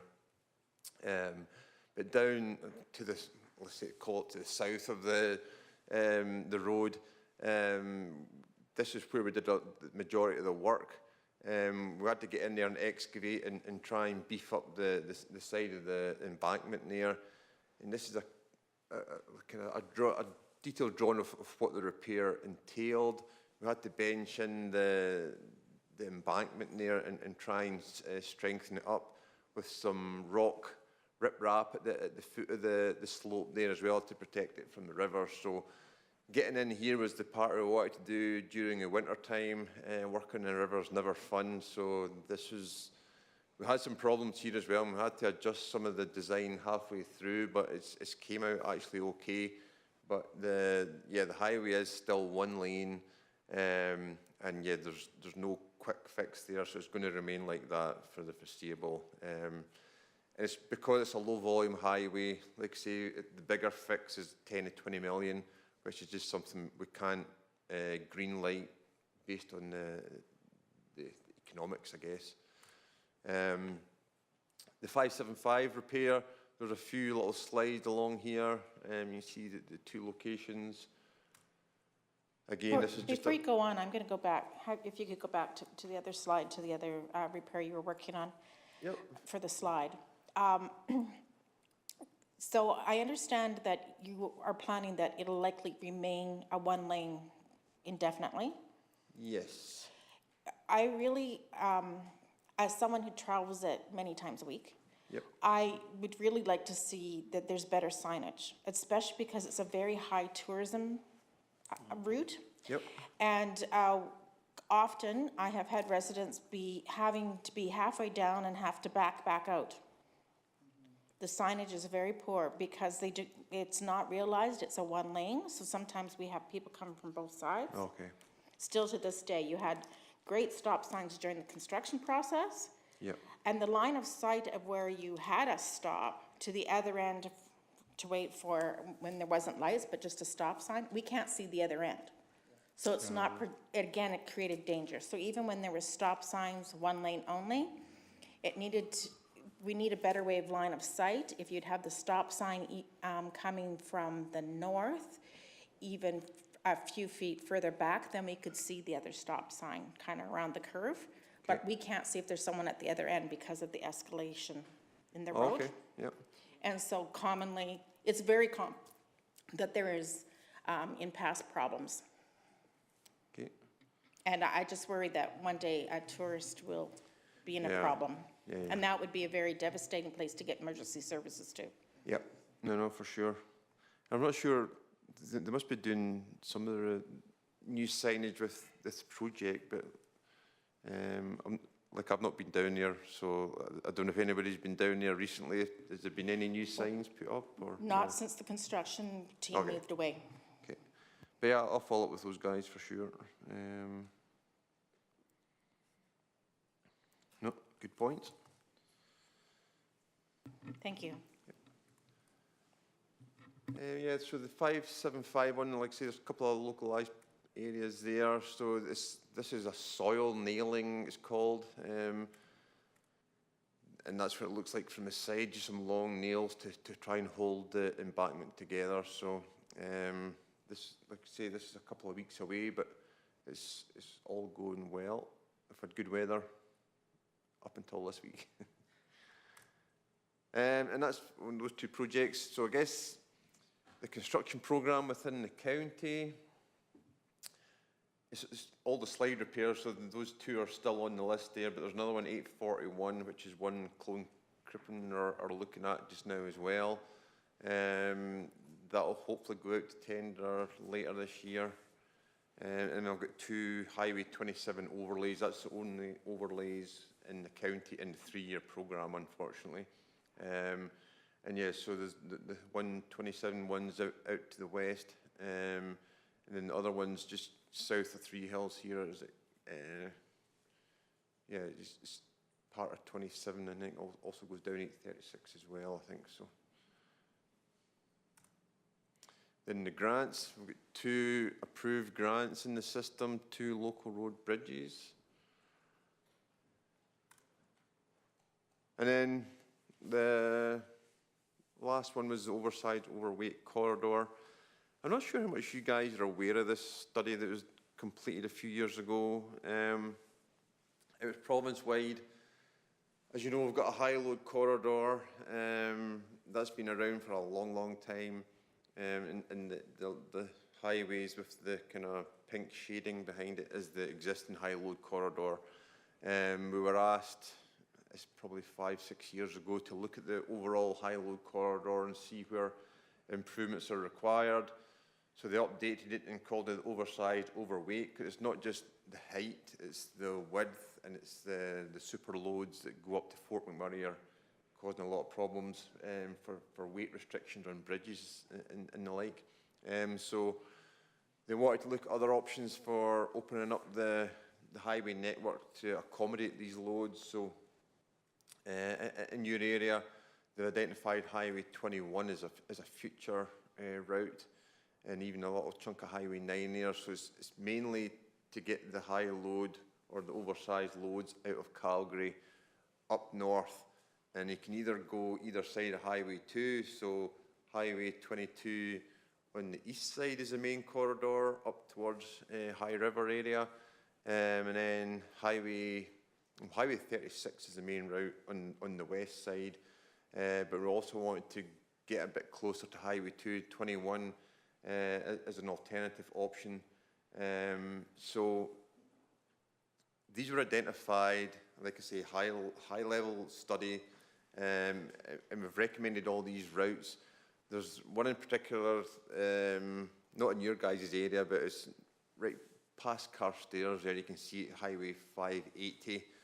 Mountain View County came to us to say, well, what's happening here? This is not a high-load corridor just now, so are you guys going to be doing any upgrades to this road just now? And say, well, no, the objective of this study is to identify it, and then as we improve highways, we'll try and catch some of these and make them wider, and make them handle these oversized loads as we go through our regular rehabilitation projects. It's not really working out the way they had planned it. The study itself identified, I think it's $3 billion worth of improvements required to do the routes on that big plan there. So we're miles off it. We told Mountain View, yeah, we're not doing, in fact, Mountain View had an alternative than 580, because they've got a local road just south of 580, which they thought was a better road, and it probably is, and it lines up with an interchange over Highway 2, but we just don't have the funds to do anything with that just now. So we might be making changes to this one. We might be moving this red line further down to probably, it might go back to 5, 6, 7, because this one's getting upgraded anyway. There's an interchange here at Balzac there, so or we might look at alternatives, and we might even go back to the one that Mountain View County suggested. But like I say, right now we just don't have the funds to do this. We are spending money on the corridor, though. It's not in this zoomed in area, but up here, Vinca Bridge, and even Highway 834 north of Tofield. So as you know, Tofield bypass was done a few years ago. Where the bypass joins back in with 834 to Highway 16 is still very narrow, and the high load, this is a high load corridor right now, so we're actually grade widening this chunk of Highway 834. We're starting that this year. But Vinca Bridge, which is in here somewhere, that's getting upgraded to accommodate super loads, which I think the bridge, Diverny Bridge on 36 is the only bridge that can handle, I think it's 1,000-ton loads, so that's the only bridge that can handle those loads. But now when Vinca gets upgraded, they're both going to be able to handle those loads. So as soon as this bridge is upgraded, 834 is going to see a lot more traffic. So that's over $100 million has been invested in this route just now. So yeah, I'm not sure when we'll get around to doing any work on 21. We'll continue to pave.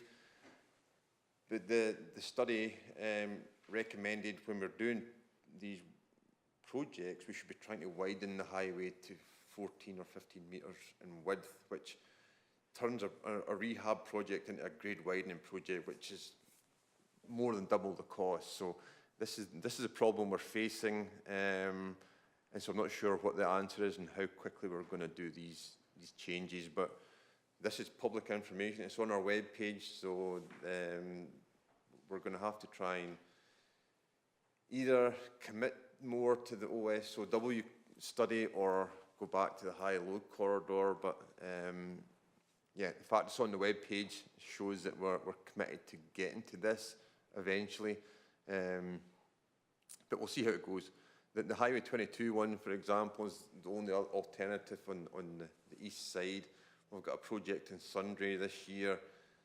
It's causing a lot of problems because we are shutting down 27 to do these mini roundabouts, and so we had to build a detour, but that doesn't accommodate the super loads, so they're getting told to sit either side of Sundray at night time, and we're taking them through in the middle of the night when there's not a lot of work happening. So yes, there's a lot of problems with these corridors, especially through urban areas. So yeah, that's kind of where we're at with that. It's a long-term project, but it's, like I say, it's $3 billion, which we don't have.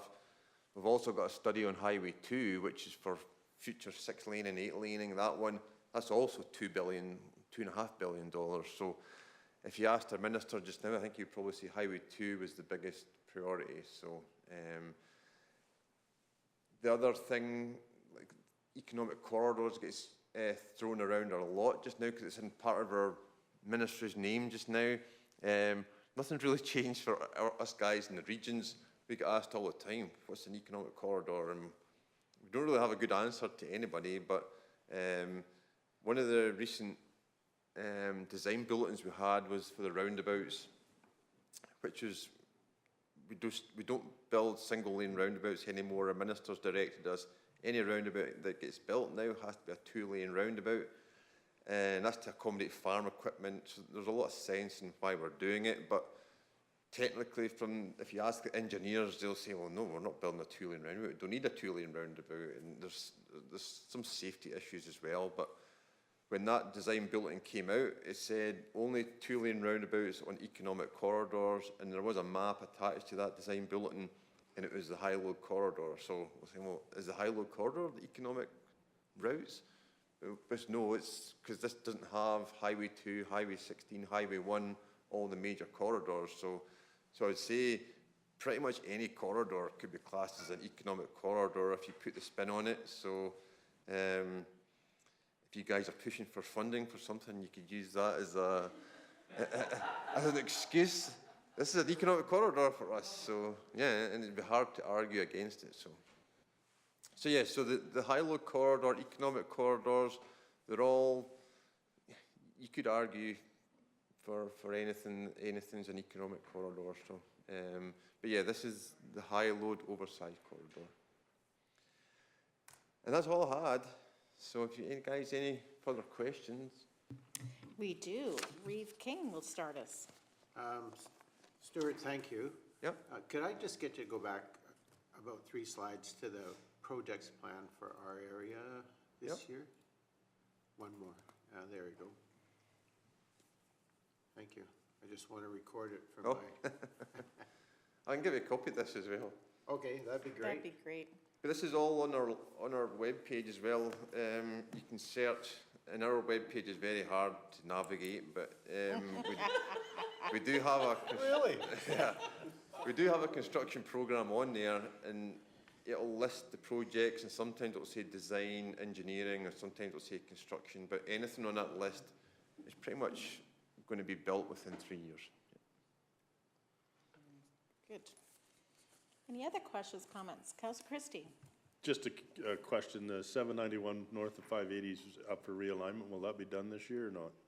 Yep, it was just tender just closed last week, so I'm not sure if I can tell you who it is, but that'll be awarded very soon. So from 590 to Old Pole Road. So there's a bit of history with this project as well. We were all set to tender it from 590 all the way to 42. We had a design in place, and then some decisions from the planning study 14 years ago. I actually worked in the planning study as well, so I know it. And we had an alignment, and it was all good. The landowners bought the land, and then it got paused because I think Luke Collette was our minister back then, and that was his area.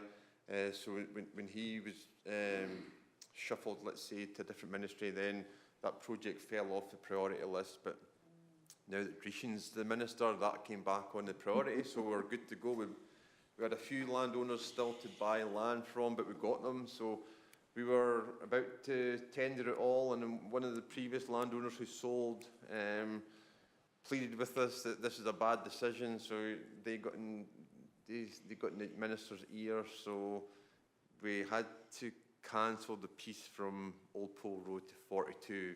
So we're redesigning that piece from Old Pole Road to 42, which is actually the kind of dog leg in the alignment. So we're back to square one there, but we're all guns blazing with design, so hopefully we can get that one tendered later this year and get it all done. But from 590 to Old Pole Road will get constructed this year.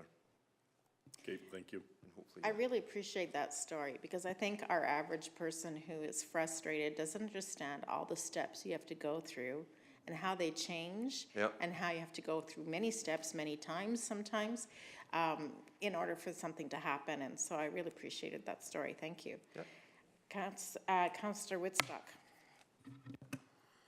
Thanks, Stuart. I have a question for you. Yep. Can you comment on the pavement crack sealing program? Or better yet, is there a pavement crack sealing program? So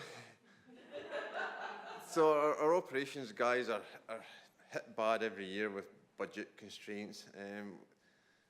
In the acting regional director role, I've kind of seen it firsthand this first half of this year about the hassle they have to go through. So at budget time, we get a lump sum of budget for operations, and it's split up between our 3 operations. So we've got Red Deer operations, Vermilion and Hannah operations are our 3 areas.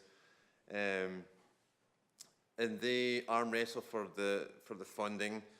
Now this is the piece that I couldn't even believe myself, but the contract we've got, so Red Deer got their new contract a few years ago, so they've got a minimum contract amount they have to hit every year. So their contractor gets X million based on that contract they sign. Vermilion's the same, but they're about to get new contracts this year, and Hannah's about to get new contracts this year as well. So they're in a little bit of flux, but you would think the funding we get would hit the minimum contract values, but it doesn't. And this is the problem, which I don't know why it happens, so hopefully this time next year we'll have a better understanding. But the very minimum funding we should get is the minimum contract amounts, but that's not what we're getting. So then we need to figure out, well, who's going to get the funding. So this year, Red Deer almost got their minimum requirements. They're still short. Vermilion almost did, but because Hannah's going through a bit of flux with new contractors coming in, they're a little bit lower this year. And it's because, you know, MCON's coming to the end of their contract, so they're maybe going to be a little less bothered about hitting their targets, although you think they would because they want to get the new contracts. But so when the new contract comes in, we'll make sure they hit their minimums. But long story short, we are short on Hannah this year for our contract values, but they've got a plan in place for what they're going to do. So they've got their mowing, they're going to try and get their mowing all done, the line paintings, things like this you never think is going to be a problem, but because of the tariff now, we usually get all our line painting from the US now. We don't know what we're doing there as well. So so the line painting and grass and the mowing are the big two that we're going to try and make sure we've got. And then whatever's left is going to be the crack sealing and stuff like that, the paver patching. So we're going to have to see how much budget we've got left. But yeah, we realised from the years gone past, without doing the crack sealing, the problem just escalates quickly, and then we're doing rehabs overlays that we probably could have put back a few years because we didn't do the crack sealing. So yeah, long story short, we're aware of the need to crack seal. How much we get done this year is totally going to be budget dependent. So, and we're just going to have to see how that pans out. Okay, I guess about the only comment I've got, it's nice to be able to see the line. When you cross it, hit the ditch, you'll be able to see exactly where you're going. Yeah. But the ruts in the road are going to get bigger. No, absolutely. Yeah, okay, well, thank you. Reeve King. So while I appreciate the love for Highway 27 east of Torrington, or west of Torrington, sorry, west of Torrington, I'd love to see some love from Highway 21 to Torrington. That road is an absolute mess, Highway 27. And if you're not sealing cracks, and on that road, you probably have to cover the entire surface in order to fix the cracks that are there. But that road is just absolutely falling apart. Well, is that not that top one there, 2 kilometres east of 7? That's 805, which is Torrington. Right, so it's west of there, okay, I get you, Yeah, no, so for our programming, we've got so much data, it's ridiculous, but so trucks are driving their highways all the year and they take note of the ruts and the roughness, all that type of stuff, and even the structural strength of a highway. So sometimes you'll see a highway get paved that looked okay, then one neighbouring, which is more cracked, gets nothing. You know, and people think, well, what's going on here? Why is this road here not get treated? It's probably a structural strength issue. So, and that's the worst one that we need to hit fast. So if we don't, then the road's going to collapse even worse than just the surface cracking. So sometimes a pavement looks worse and you don't see any work on it until you think it's too late, but it's probably a structural concern from us. But yeah, we look at that every year, and our guys in Edmonton are always firing out projects saying, oh, this one needs to go, this one needs to go. So we're pretty good at getting the list right, but if you see one you think should go quicker, then yeah, reach out to us and we'll look at it in a bit more detail and see if it's something we've missed. So. Well, that overlay 6 kilometers east of Highway 805 ends just prior to what's probably the absolute worst part of that entire road up to Highway 21. Okay. And in that area, there's a number of soil conditions that affect the condition of that highway. Like there's a lot of clay underlay there, a lot of expansion and contraction. If you drive that section, there's all sorts of patches. But the patches don't extend far enough. So while I appreciate from 791 to east of 805, it really ends almost where the absolute worst part of that road starts.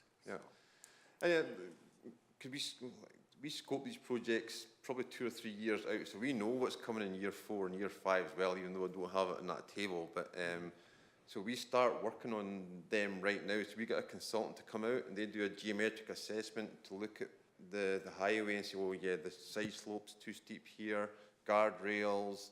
A substance strategy consultant comes in and looks at the condition of the highway and tells us what we need to do. So they'll tell us how much pavement, or if we need to mill it out, if we need to, whatever we need to do with the pavement, they'll tell us. So a lot of times you'll say that you need to extend the end of this project further because this area beside it needs treatment as well. So they probably would have looked at that piece that you said, the Highway 27 piece. So I'm not sure why it's not included, but there's probably a reason for it. So yeah.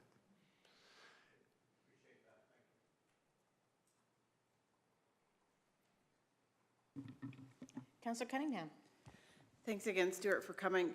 Just a question that, like, I get a lot of calls a lot of times about roads, and, you know, I have to let the folks know that they're actually provincial jurisdiction, but I'm always happy to pass on information. So there has been a lot of concern with some of the road quality, with some of the oil and gas activity going on in the area, and then maybe the access coming off onto provincial roadways. So the number, we'd been given a phone number that was 403-854-5550. Do you know if that is still, if that's the best and most efficient one for people that have concerns on the provincial roads to call? Do you know who that is? No, okay, and if you don't, even if you, like, even if you just get confirmation and get that back to administration, that would be great. What's the number again, sorry? The number that we were given was 403-854-5550 for any provincial concern, road concerns. Yeah, I don't know if that's... I just wanted to clarify that because it is something, like, especially with all the activity in the area, that I've been hearing more and more lately, so. Yeah, no, I'll confirm that. Okay, thank you, Yeah. appreciate that, thanks.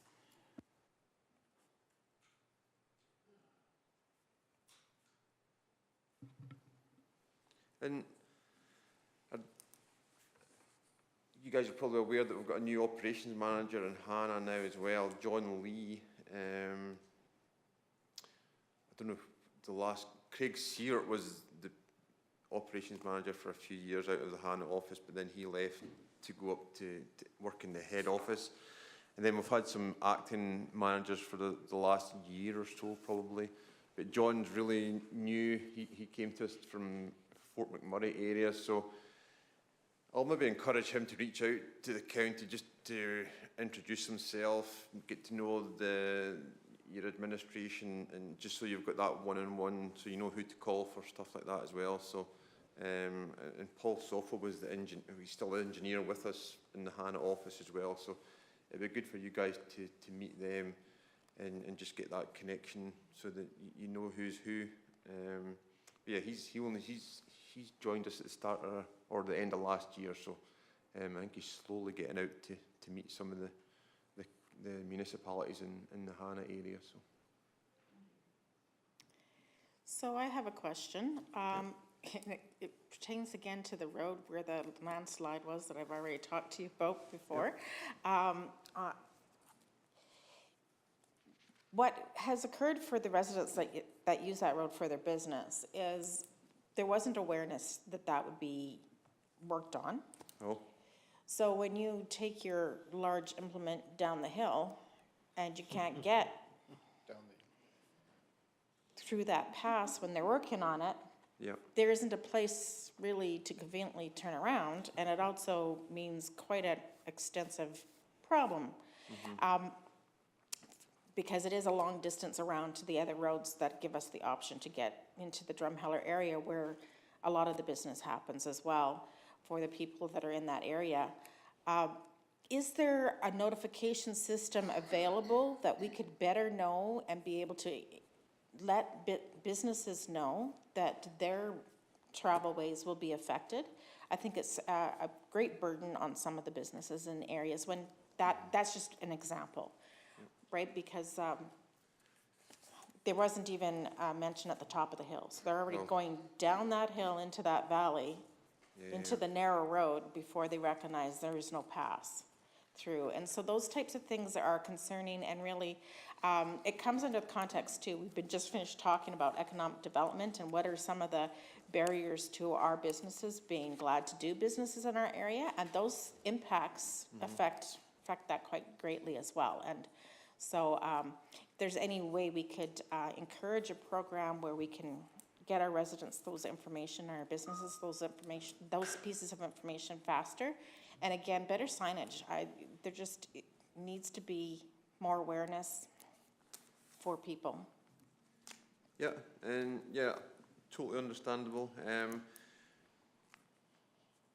We do send out notification or information sheets for some of the bigger projects. Now, we've probably mistakenly thought this is low volume highway, we're good, but we should still be telling the municipality what's going on, for sure. So, Danette Leask, who's our grants tech, she deals with the information sheets, but it's only when the construction and bridge guys ask her to send them out. So obviously, we've dropped the ball here and we've not done that.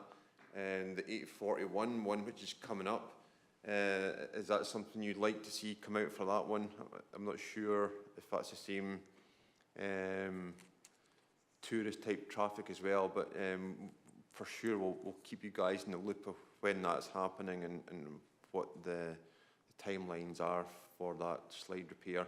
And any other projects coming up as well, we'll make sure, one, the municipality knows about it, and then maybe you guys can tell us, well, maybe the public needs to know more about this, but I think we forget that, because it's not about the volume of traffic, it's about what the traffic is. Yep. And so the resident lives right on that road, only a mile from where the construction has started, is a huge oil service company. oh, So they can't get to their sites as easily without some significant planning, and which they're willing to do, but they need to be given the information in order to do. yeah, exactly. Yeah. Right? And then, of course, every resident in the area, or many residents in the area, are farmers, which again, though they don't use the road often, it is a critical piece of their business. So improved communication, I think, should not be based on use, but on what uses it. Exactly. Yeah. No, good point. Any other comments or questions? Yes, Reeve King. I just want to say thank you. Very much appreciate having you here and having an update. And I guess my encouragement would be is to facilitate, keep this conversation going. Yep. Obviously we have concerns about traffic and roads. One of the things that happens is usually when I hit construction on a highway somewhere the first time, I never go there again the rest of that construction year, right? Yeah. And so I think Deputy Reeve McGee's comment is correct. I think of the work that was done on the 587, the bridge at Brackeneer a number of years ago. Signage was amazing. Did a super good job of letting people know in advance, coming from either way, that that road was not going to be available to them. So while we might have some concerns about signage, we also have to acknowledge that often the job is done very, very well. So I just want to say I appreciate you being here. And Thank you. Thankful. Yes, on behalf of all of us, we are very pleased to have you here, and I really appreciate the extensive detail you gave that really gives us the feeling that you are in line with having a relationship with working with us. Yep. I appreciate that candor that you've had with relationship building, and we look forward to where that leads, and whether or not we get to see a little bit more information would be fantastic, of course. And on top of all that, most people who are here can't see, your smile is fantastic. Well, thank you. So thank you. You obviously enjoy what you do, and we really appreciate the time you've given us. Yeah, no, and like the information stuff is good to know. We're quite poor at getting information out. We've got, like I say, we've got a bad web page, and we've got a few projects listed on there. One of the things that's been popping up lately is our bridges. We've had to close a lot of bridges or restrict a lot of bridges recently because, funnily enough, the bridges were all built like 60, 70 years ago, and they're all coming to the end of their design life all at the same time. So if you've ever met our bridge manager, Donald, like, he's a highly stressed guy because a lot of the bridges are big issues. So we just had to restrict one south of Toefield at the start of this year. And we just did it. We had to do it. We had to put signs up, but the signs were not good enough because the farmers were saying, oh, we need to use this bridge. And so we had a huge issue there. So we've now corrected it. We've got information sheets out for that one now. But again, we were too late. We should have thought of all that at the time of the restrictions. Because it's the municipalities, it's the locals who drive it all the time are the ones who are most impacted. So we have had digital signs out there to detour people. So that's we need to be better at that. So that's high on our list to improve on. So yeah. Great, I appreciate that, and we recognize that, you know, it's all about adapting as times have changed too. Yeah. And so I think people expect information faster and more readily available than they used to as well. So growing into that is probably a challenge. I also wanted to let you know that we as municipalities, both through our provincial and federal organizations that we're part of, are advocating hard to all levels of government that this is just not sufficient funding, that the bridges example is very sad and very concerning about our economic future and our livelihoods. And so we are glad to have that information that helps rally that cause more and tell the guy in charge of the bridge file, we know it's not him. Yeah, no, absolutely. And if you need any help with your grant stuff, if you're applying for your local road bridge stuff, like Danette Leask, our grants tech, she's a fantastic resource, and she will help you guys if you've got any questions on your grant applications, any grant applications. She's more than willing to help. So can't stress that enough. So Great, thank you. Any other questions? Does administration have anything they wanted to add, or? Mr. Zier, I was hoping you would say something. Thank you for that. Yeah. Thanks so much for the information, Stuart. Just going back again to Highway 21 and 310 there, understanding that the bridge is of a sufficient quality right now that doesn't warrant reconstruction. Has there been any sort of alignment reviews on the approaches to that? I'm looking at the kilometer north and south of that. I think that's part of the concern of council here as well, that the blind corner on that. We talked about extra signage, which may alleviate some of those concerns, but yeah, that's not came up at all, to be honest. It doesn't show there. But yeah, I was looking at this morning, and there is a curve on the highway there. But as I was saying before we do any projects, if this was flagged as a rehabilitation project, for example, the consultant would come in and do a geometric assessment first and tell us what's wrong with this piece of highway. So if there's curves there, they would tell us what curve that is and if it meets or if it's close to standard, or if it's restricted, then we have to have slow traffic down to go around that curve type of thing. So we don't like to put signs up, so we'd rather improve it rather than put signs up. But I'm not aware of any issues for the horizontal or the vertical curve at this location. So, but like I say, that would get looked at if it was flagged for an overlay for sure. So, but on the flip side, any big realignment adds dollars to that project. So then we think, well, is it worth adding another $5 million to a $5 million? You're almost doubling the cost of an overlay to fix an issue. And then we would look to see, well, has there been any collisions because of this substandard curve? And 9 times out of 10, we find that there's no safety problems, so we just go ahead and just overlay without doing that improvement. But if we find that there is safety issues, then we do the improvement. So, so yes,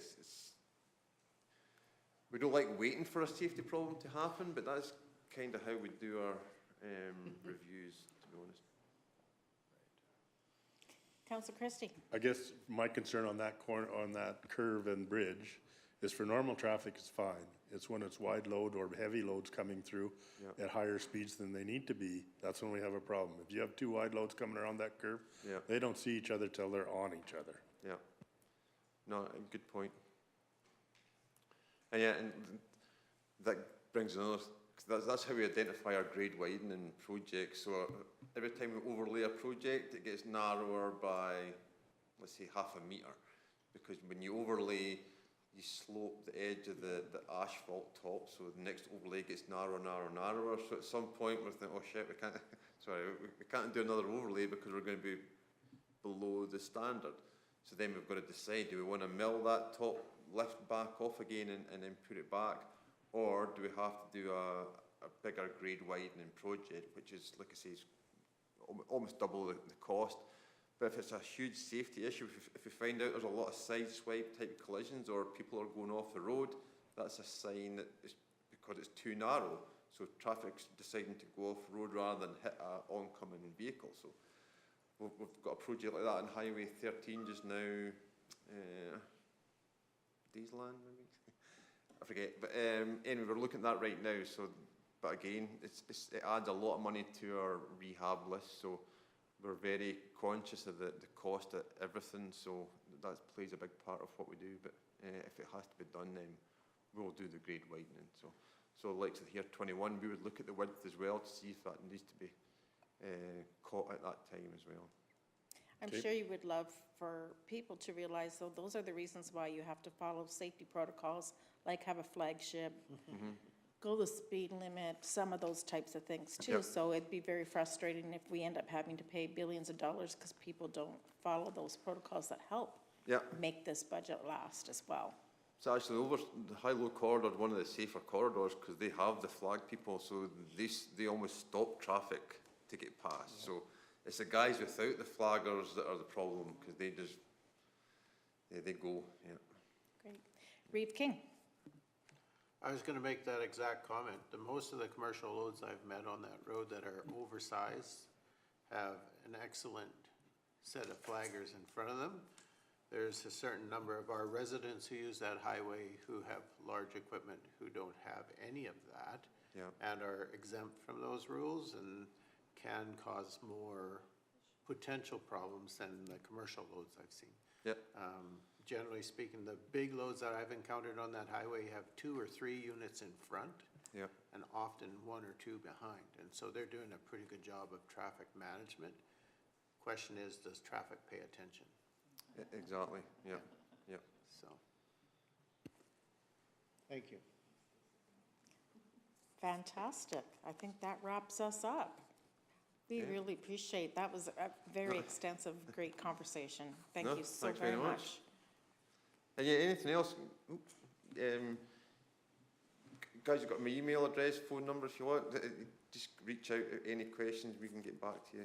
And we've got a new infrastructure manager now as well in our office, Nikki Birkinshaw. She used to be with the City of Red Deer, so she's very good. So so she looks after the grants, planning, development. I know there's a development issue right now, I think, with Kneehill, but I think we're talking. I've got it in my calendar for talking about it tomorrow, so we're actively looking at that one as well. But yeah, anything else that comes up, you can reach out to me, no problem at all. Thank you. Thank you. Yep. Okay, I will call a 15-minute break, please. So we'll be back at 10 after 11.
Moving right along to our agenda, we are now going to go back to 3.2, Kneehill County Road Use Agreement. And Mike Zier, we're loving this conversation around roads. Could you continue it? Very good, yes, we'll continue it on here with some internal road conversations. But great presentation from Alberta Transportation there, and just some details on their projects here. So what you have here in the agenda package is just a continuation on our previous conversation about road use that we did last November. Back then, I just gave a high-level review of our current processes and basically how we handle each, both energy industry as well as private development, road use, heavy hauls, that sort of thing.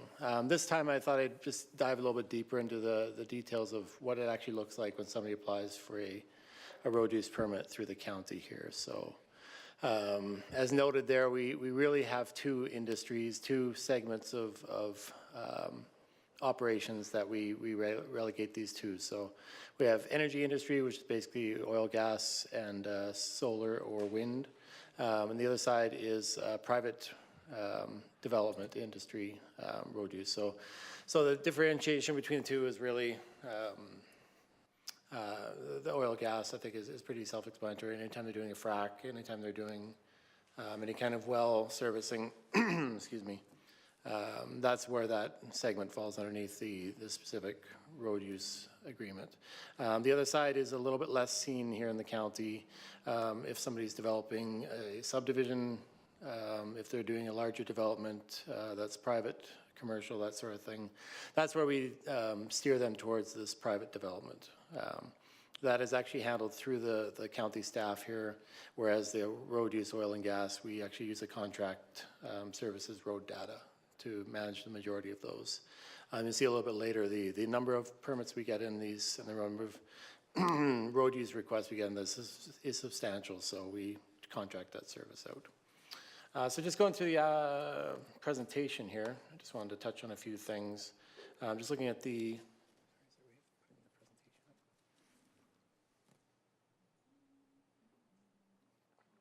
So we, just looking at some of the background here, we've been doing road use agreements the last 15 years here at least. It's basically how we handle and the authority that's given to us to manage the control of the roads that we're given the jurisdiction on here. So like I say, there's been a couple different emerging, sorry, the presentation should be touched.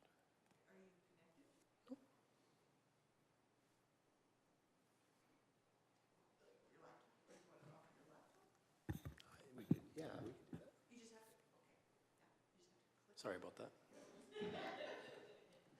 There you go. Need the cord bigger? Thanks, Carolyn. Pops.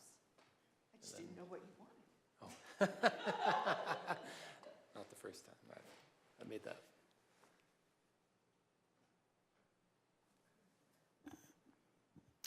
So yeah, talked about the historical context. Like I say, oil and gas, we've been utilizing these road use agreements with road data for a number of years. The ones we've seen come up more and more here, the wind and solar, aligning them to the same requirements. We feel they fall in the same sector there. So, and then just looking at the emerging one that we actually just brought in, that private development road use agreement a couple of years ago here, and have been working through very limited applications on that, but still important to have. So looking at the overview of what we do on a typical basis with this. So every year we get a yearly road use agreement with the energy industry, Artis, Aspenleaf, Barnwell, all those major players, but also the smaller ones as well. That's kind of an overarching agreement with that company in the county that the responsibilities of theirs to maintain the roads, to provide dust control if needed, to provide extra maintenance as required, everything that's on the list here. So just noting what projects they're applying for, what they're aware of, knowing that some of these projects do alter throughout the year, either canceled or new ones brought on stream. We have actually reached out to a couple of these companies just to try and get a better planning understanding for us, see if they know more than a few months out which projects they're working on, so we can kind of preemptively send our either extra maintenance beforehand or just preparing our operators for what we probably will see as a bigger impact.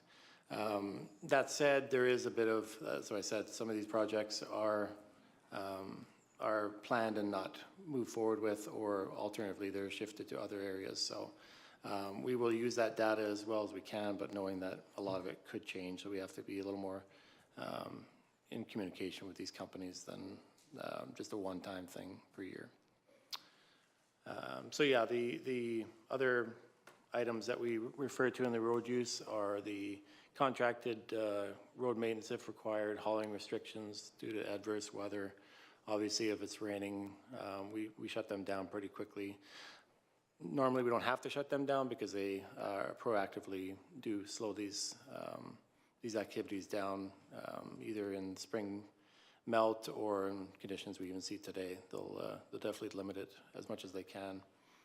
But that said, once these operations do go, they are usually a 2-3, 24-hour-a-day kind of operation. So trying to balance that road condition.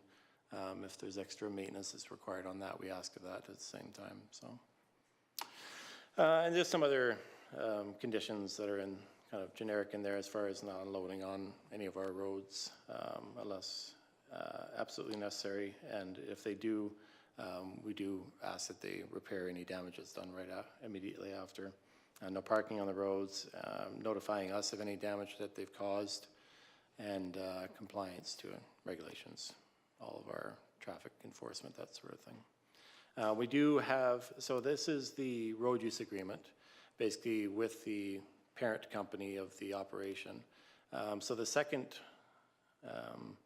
segment of that is actually with the contractors that company hires. So we have a road use that overall puts the responsibility on the company, and then with each operation for that site, we actually get road permits issued. So they apply for that, again, through our contractor.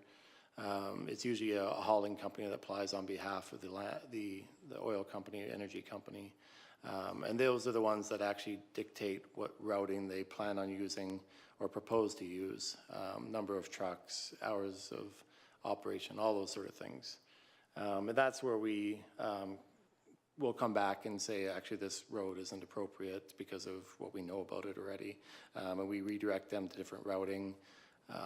If there is dust control required on some of these roads, then we make note of that at this time, that sort of thing. And then put it back, both the contractor and the energy company are made aware of the permit and the conditions that we place on it at that time. And feel free to stop me if you have any questions specifically on any of this sort of thing. So yeah, the dust control is a So we guess we do have one. Oh. Thank you. Perfect, sorry. I guess I might have more than one. So when we provide these road use agreements, are we strictly relying on the companies to notify of damage? Do we have our grader operators, our road supervisor, inspecting to see what's going on? I have a particular location in mind where they've been using that road, rain, snow, sleet, hail, whatever, and using our road to dump mud and whatever off their rigs prior to hitting the highway. And so who monitors what's happening on those roads? The other day I was down, it's Township 324 on the west side of 21, and there's probably was 6 locations where obviously a semi had stopped to bang mud that had come off the lease site onto the road. Had I been driving a small car, I would have been maybe in trouble. But because I was driving my truck, I didn't have a problem. But So who does monitor that? I guess that's my question. Like, once we give these road use agreements, I assume we believe that they're gonna be good citizens and do what needs to be done. But in the meantime, who's keeping them accountable? Right, thank you. And through the chair, it is a combination, I'd say, both of the public making us aware of these sort of things, but we do have our staff out every day, especially when a haul occurs, inspecting the road.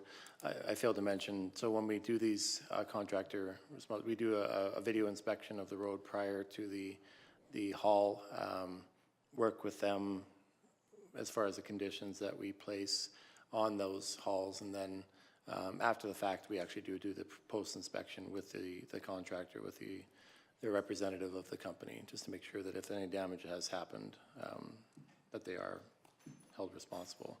So if there is concerns on a specific portion of road, I've made note of these ones that you noted here, but we hope that we catch them with our internal staff. Again, we hope that the companies are limiting that and maintaining their obligations under these agreements at that time. But I think you're right. We need to make sure that either we identify these areas and make sure that these companies are following their rules on it. So,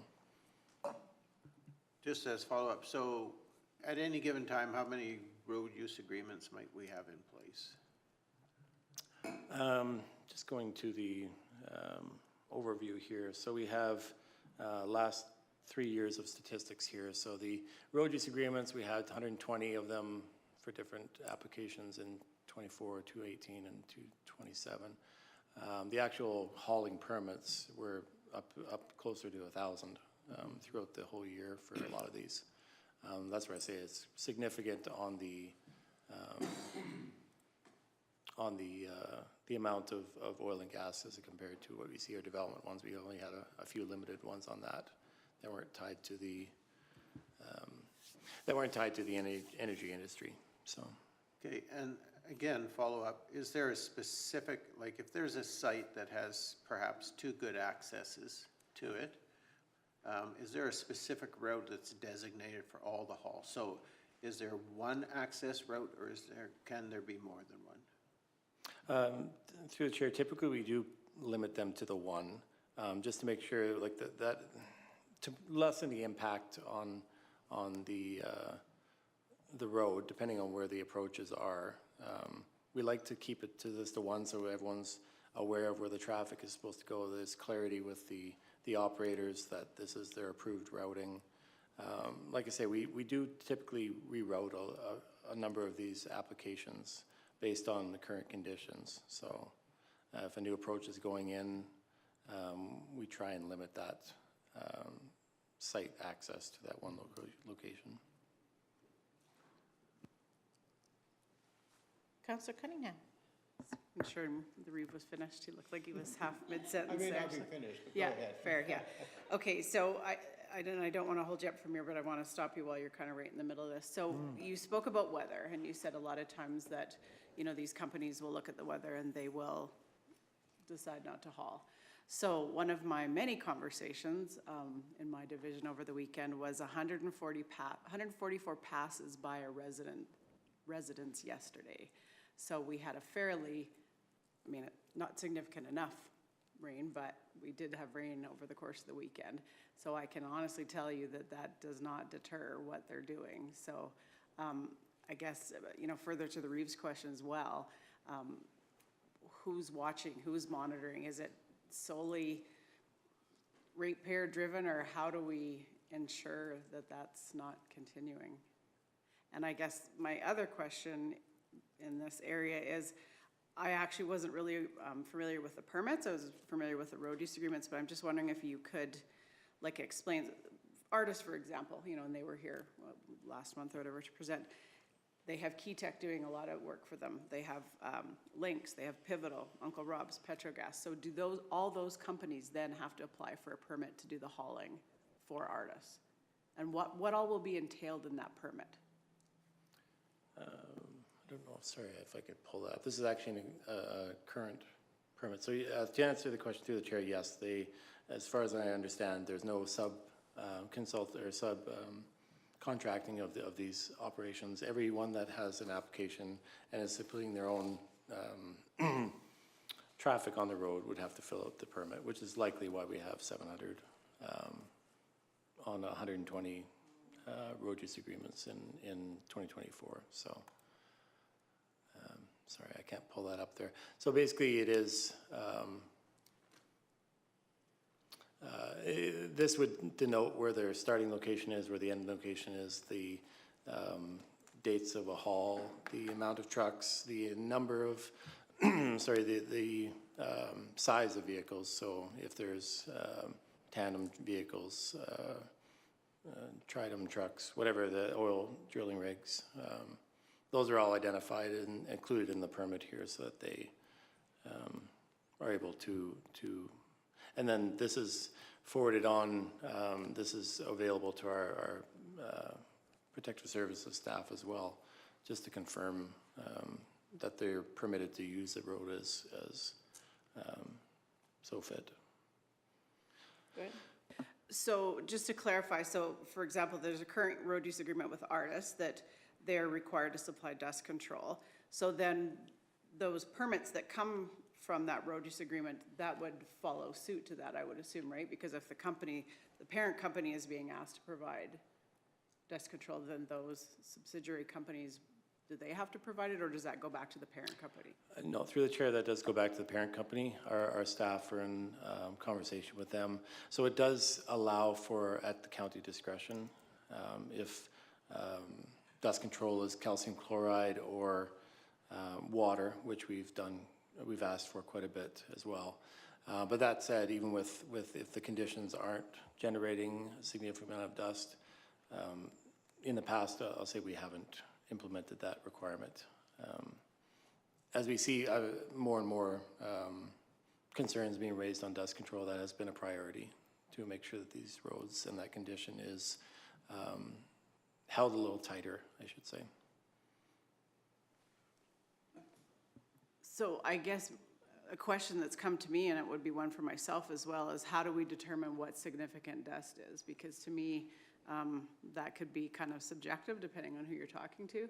But for the resident that's having 144 loads go by them in one day, I can assure you that that's significant. So again, I guess just back to the, like, I mean, it says right in here, they're required to supply it, so upon the direction. So I guess what guides your direction to ensure that that dust control is being provided in front of those residents? I think it says utilize for a minimal distance of 200 to 400 meters in front of residents or location of concern. So what kicks that in for you folks to say that, yes, this company needs to provide that? Through the chair, it is subjective to the inspector at the time. Like I say, we have noted in certain areas that numerous residents or higher traffic on those roads, regardless of the oil and gas, are causing more nuisance factors. So we have, I'd say recently, really put a stress on those dust control measures being implemented right at stage one.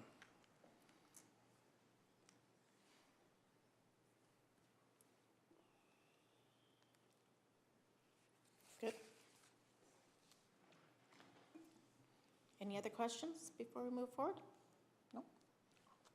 Yes? Okay, Reeve King? So just on the whole dust control thing, Mr. Zier, could we include not if needed, but dust control becomes mandatory on a haul route if it's, like generally speaking, if they're going to put they're developing a lease site, so they're drilling, they're going to be there for an extended period of time.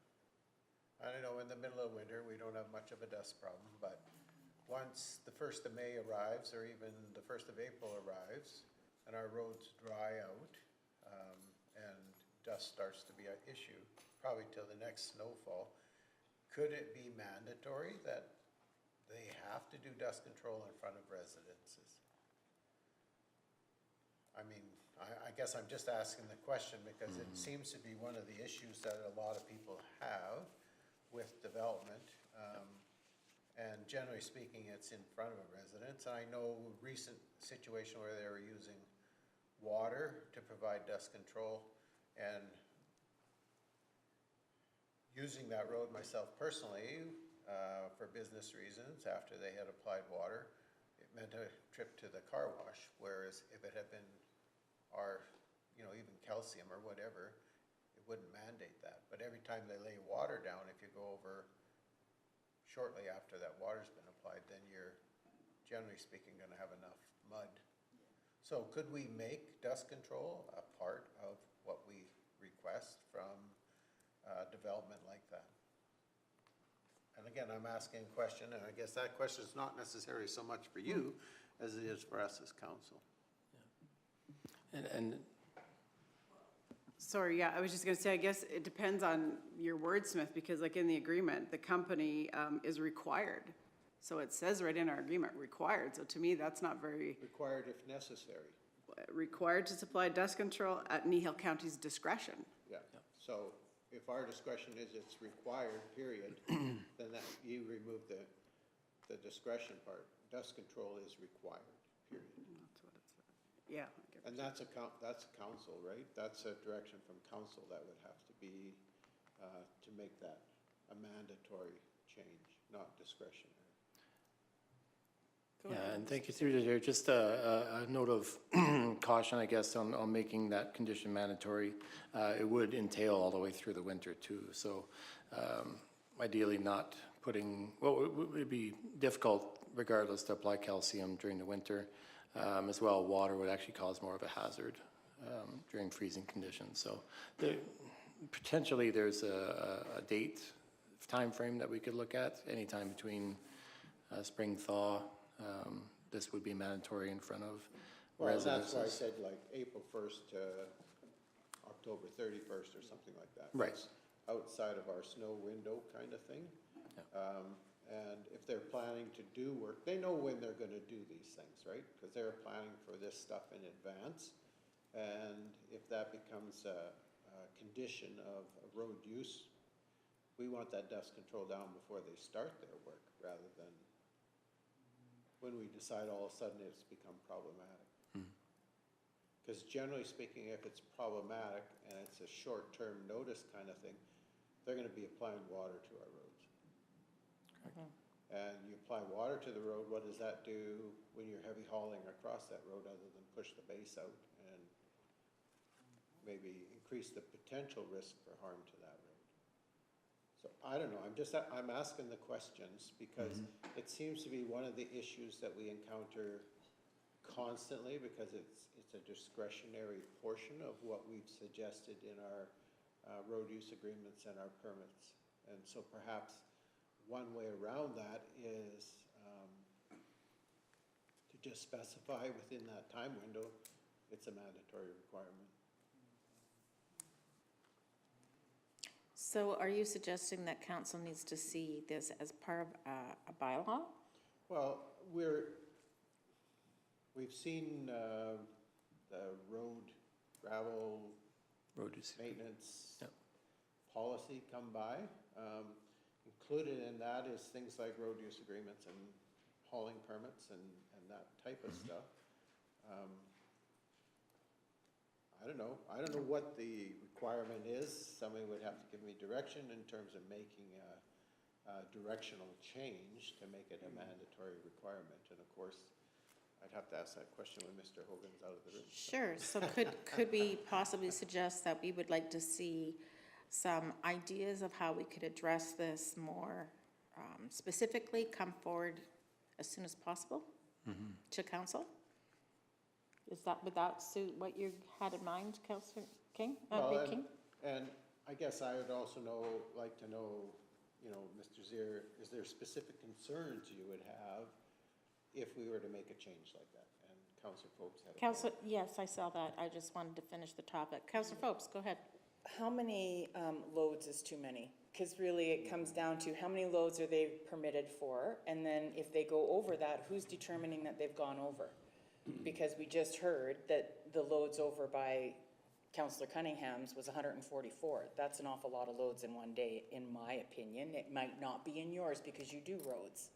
Right. But the people living there might think so, 144 roads. That would, to me, constitute some stuff being put in front of their properties for 144 loads.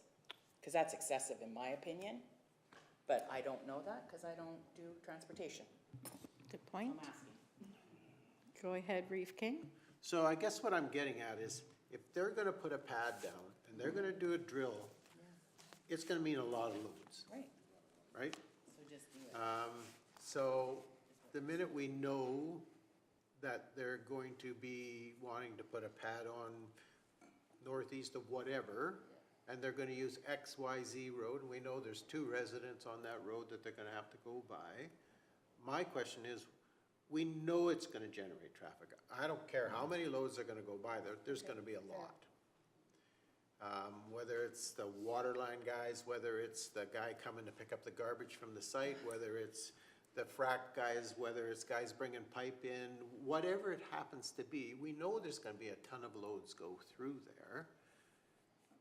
Can we not protect our residents by requiring dust control? Now, I recognize dust control under certain conditions may be not as effective as it is under others, but is it possible for us to consider that as an automatic request for those kinds of developments? I don't know.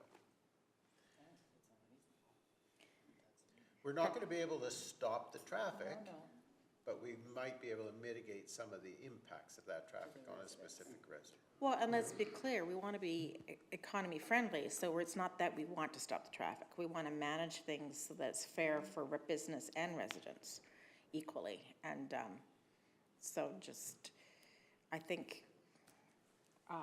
I'm quite comfortable with the idea of saying, could you bring back some ideas of how we can make this a more solid, I guess, policy, really. When I think about the cost to develop a well and the cost for dust control in front of 3, 5, 10 residents is non-existent compared to the cost of drilling that well. And so it seems to me it's the one that we're running into all the time. And it's the one where we say we'll use discretion to decide. And what I think is acceptable and what the person living on that road thinks acceptable might be very, very different things. And so is there a way to minimize the impact on our residents by requesting that the dust control virtually be automatic in a certain part of the year? Like once the snow is on the road and the graders are going for snow removal, usually dust isn't a huge problem for us. I think the other thing it'll do is provide some clarity in the continuity from one example to another, because I think sometimes there isn't that, just by how things fall. But that would just, I think, help make things more clear for everyone on both sides of this story. Councillor Cunningham. Yeah, so I think too, just, you know, we had artists here, like I said, recently, and I mean, he was very open about saying, we'll do it, we're happy to do it. So I think we have to ask, and I guess the frustration, you know, because there is about 3 fairly large developments in my area right now, some of the ratepayers are reaching out on their own. And I guess their questions to me was, where does the county's enforcement lie?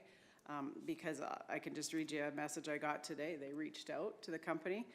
Trucks are going to be rerouted, loud trucks are going to be addressed, speed is addressed, and calcium's available to those residents requiring it. So I guess I'm just hearing from the ratepayers that they feel they're having to take this on themselves, and they're asking us that they feel that it's our responsibility to take care of that. So Reeve King, I love your idea, I really do.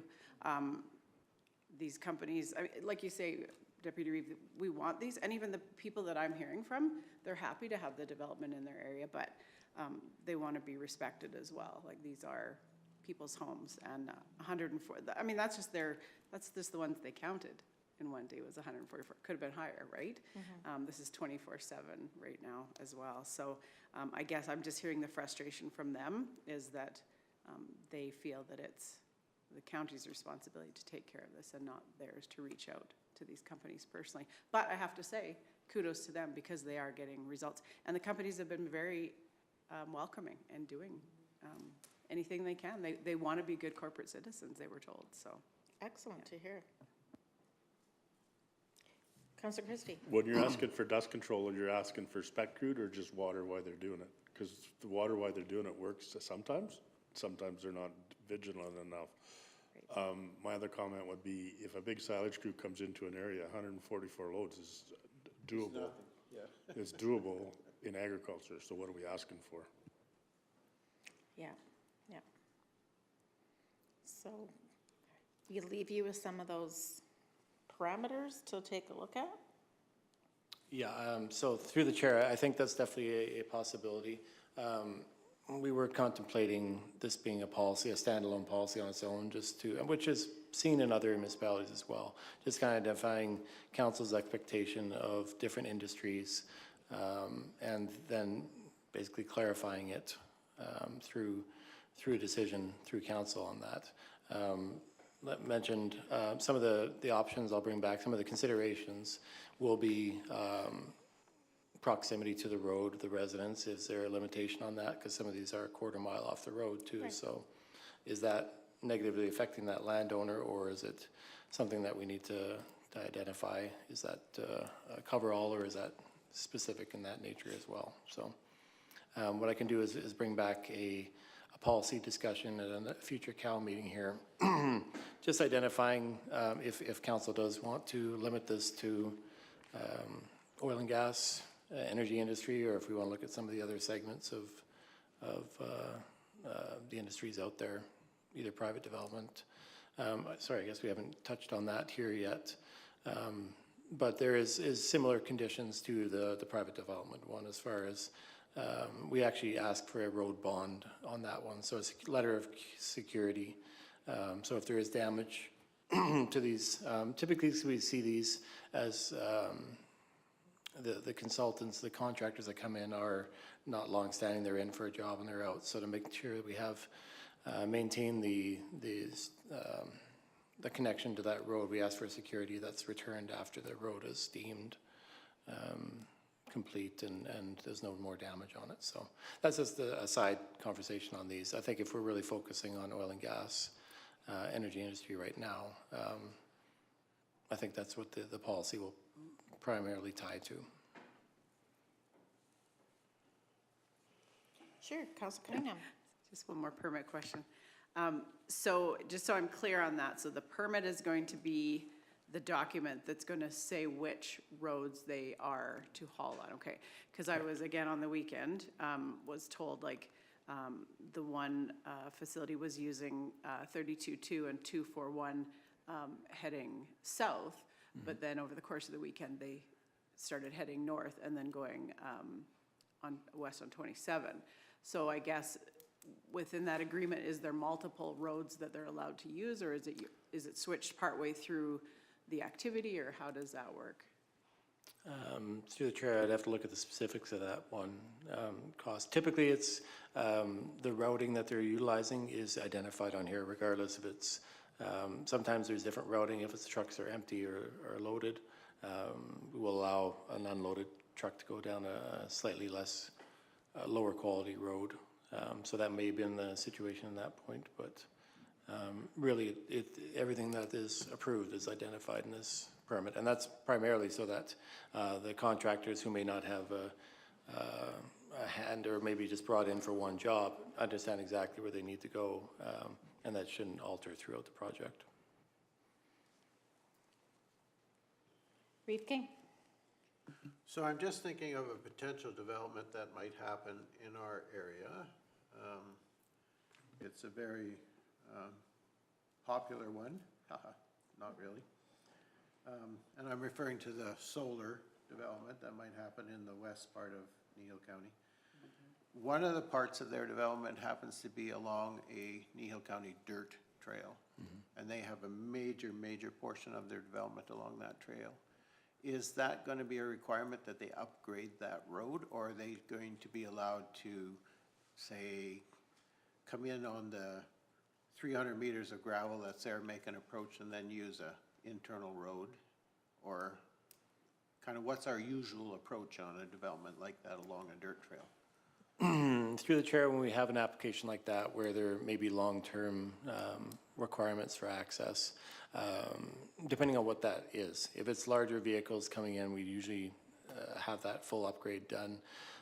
Truthfully, if it's, I prefer, truthfully, if it's extending to the limit of our road allowance, and if it's a private road on private land, it takes the obligation away from us, because we are ultimately responsible for maintaining that road, regardless of as long as the conditions have been met and they're constructed to our standard, it is basically turned over to us. It's our jurisdiction. So anytime we can eliminate those miles from being put in there, if there's no future plan on, if it's not a through road or anything like that, I prefer that it's private land. So it really is on the future use of it. You'll see in some of our previous applications with the wind there, I think they were turned over at a lower standard, but there's very limited traffic that needs to go to those, just a passenger vehicle. So depending on the situation of those, we may see similar with the solar.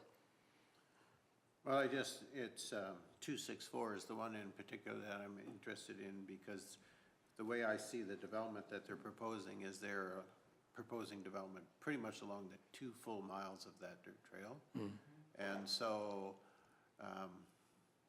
can't really see them necessarily trying to build access within their development, and so I can see our dirt trail getting an absolute abuse during that construction period and potentially post. It's a typical situation where you get the teenager with his 4-wheel drive after we've had rain on the dirt trail, and they go through and they make a mess for everybody else in the future. That potentially could happen there. And so my concern would be is how do we address that kind of undeveloped road allowance when we know there's going to be a fairly permanent development in place? And again, that's just a question, how would we deal with that? So, and from what I'm hearing you say, is you prefer that they build access into their site and then build their own roadway within that site itself, rather than use our road allowance. Through the chair, that's correct, but at the same time, if they're unable to do that, then our road would have to be constructed to the standard to be able to access it with their equipment. That's their responsibility? That 100% is their responsibility, yes. Councillor Christie. I'm just going to comment on 24-4 north of Jamie's, where they go 1.5 miles to Windmills, where I believe back in the day, they actually hauled topsoil off that blind road, put a foot of gravel on it, and then it's their responsibility from there on. There's no ditches, it's just gravel. There's also several leases on there that I think were in cooperation with that. But when you get to the end of that 2-mile stretch, there's a 1/2 mile that's impassable. I mean, with bush and trail, and so the way I understand, the Windmills are responsible for that, because we plowed the snow. So they told us we had to stay on the right of way if we got into, because there's heavy trees on both sides. We had to stay on the right of way, but we had to get through. Councillor Cunningham. And just because Reeve brought up the solar, I just, when I was thinking about this over the weekend, like when I go back to the solar facility in my division, like I guess I'm wondering the correlation between the road use agreement and the development permits. And I mean, a lot of this is great to have this discussion. That's what cow meetings are so awesome. And this is a lot of this happened before a few of us sat around the table, but so there's no blame or anything on anybody, just questions. For example, in that one, the road use agreement and the development permit were 4 years apart. So there's actually differences. Like in the road use agreement, it was the contractor that was responsible for dust control. In the development permit, it was the landowner. So sometimes I'm wondering, like, what's the marriage between those two documents? And like, do the road use always match up with the development permits? Or like, is there communication between those? But like when 4 years passes, obviously there's things that can change, right? So, I mean, once the development permit, I guess, is passed, it's passed. So should that be reflected in the road use agreement, if that makes sense? Yeah, so through the chair, development permit does take precedence over requirements on there. Basically, that is the approval of that that company to develop what they've got there with the conditions in place on that. So aligning with those conditions would be required with a road use agreement. And this kind of goes back to Reeves' comment about discretion, because in the development permit in the solar in Division 5, it was the county wouldn't be responsible for it, but if it becomes an issue, it would fall to the titled landowner. Well, again, what's your definition of issue? You've heard me say ad nauseum, the amount of phone calls, the times I got in my vehicle, went down and looked at stuff that was going on. The dust was so bad that you couldn't see the vehicle in front of you. Is that an issue? It certainly was an issue to the people I was talking to. So I guess, again, back to those definitions, and maybe like this is more of an MPC thing, but maybe we just have to be very more clear in our documents of what the expectations are. Yeah, and just a point to that through the chair. Definitely the development conditions are very important to be worded correctly, because that is both our allowance to enforce them. It also gives the applicant the opportunity to contest them or to appeal them if they don't feel they're appropriate. So having a condition that's a little bit vague like that does throw a little bit of question into enforceability of it. Good. Oh, sure, go ahead. Yeah, and just, it was interesting, comment over the weekend, and I do understand the oil and gas activity, like they're on a time frame, but like, I mean, everybody's on a time frame. In the solar one, there was hours of operation, for example, 7 to 10. In the oil and gas ones, there doesn't seem to ever be a time frame. And, you know, like I said, there was, I think, the last fracking, it was 24/7 for 7 days or so. But I mean, I guess I'm understanding because of the activity that they're doing, we're not wanting to place a limit on time, or what would be the justification for that? So again, with that, and we can look at what levels we can put in through the policy. Looking at our jurisdiction over actually oversight on that development, I think I mentioned before, it is all under, ultimately under the AER. So if we start putting limitations that limit their operations to daylight, I think that would be challenged fairly soon or quickly, and then we may lose authority on that. Again, reasonableness of our requests on these, I think, plays a part, and looking at it, dust control would be a very reasonable excuse me, condition to place and to enforce on these. But limiting operations, that's something that perhaps we can talk with the province a little bit more about, but I think that would be easily challenged. Okay, we're ready to move on? Great, thank you. Thank you. So truthfully, I'm just going to finish up here. I think we've talked about the development, the conditions that we place on the development road use agreements. Very similar conditions, except for that requirement for the road bond, for letter of credit we ask for, based on how many miles they're utilizing of the county roads. Like I say, we've only really just implemented this, and it's tied more to private development. We had one earlier this year that applied. They've actually just rerouted their operations, so we wouldn't have to enforce one of these road use agreements. So just some questions that have come up in the last little while here, and just kind of identifying them. So road use are primarily for heavy hauls, larger vehicles, anything that can be limited with weights and dimensions, that sort of thing. The reason that we don't tie these to passenger vehicles is because it's a public road. So public is fully able to utilize that road. Truthfully, our enforcement measures on this are short of speed. The only real enforcement measures we have are banning the road or closing the road. So those are still viable options if the road becomes impassable, but typically we wouldn't see that generated off of passenger vehicles. So just a note on why we are very limited on what we can restrict with our passenger vehicle traffic. Cunningham. Wonder what councilor's been asking you about passenger vehicles in the last while, but anyhow. No, and my comment to that is 100% public roads, but again, I think when we're looking at, again, I'll go back to the solar, I think just to have a very clear understanding from the companies of what exactly they're going to be doing in their activity. For example, there was days when they were constructing, quite a long period of time, actually. I don't know if it was 6-8 months. There was people that counted between 75 and 125 passenger vehicles per day, like, and that's just a one-way. So again, I understand you can't limit that, but I think we need to be aware as a municipality what the extent of their usage is gonna be. And especially if it's to that extent, that dust control, as Reeve King says, has to be no ifs, ands, or buts, because that's a lot of traffic. So could it be that the number of employees and contractors utilizing the road might be part of the factors? So companies that will only be having 3 staff members won't have the same primary as one that has 30. Yeah. Reeve. I guess part of the problem with the passenger vehicle side of things I see is identifying who those vehicles are and where are they going.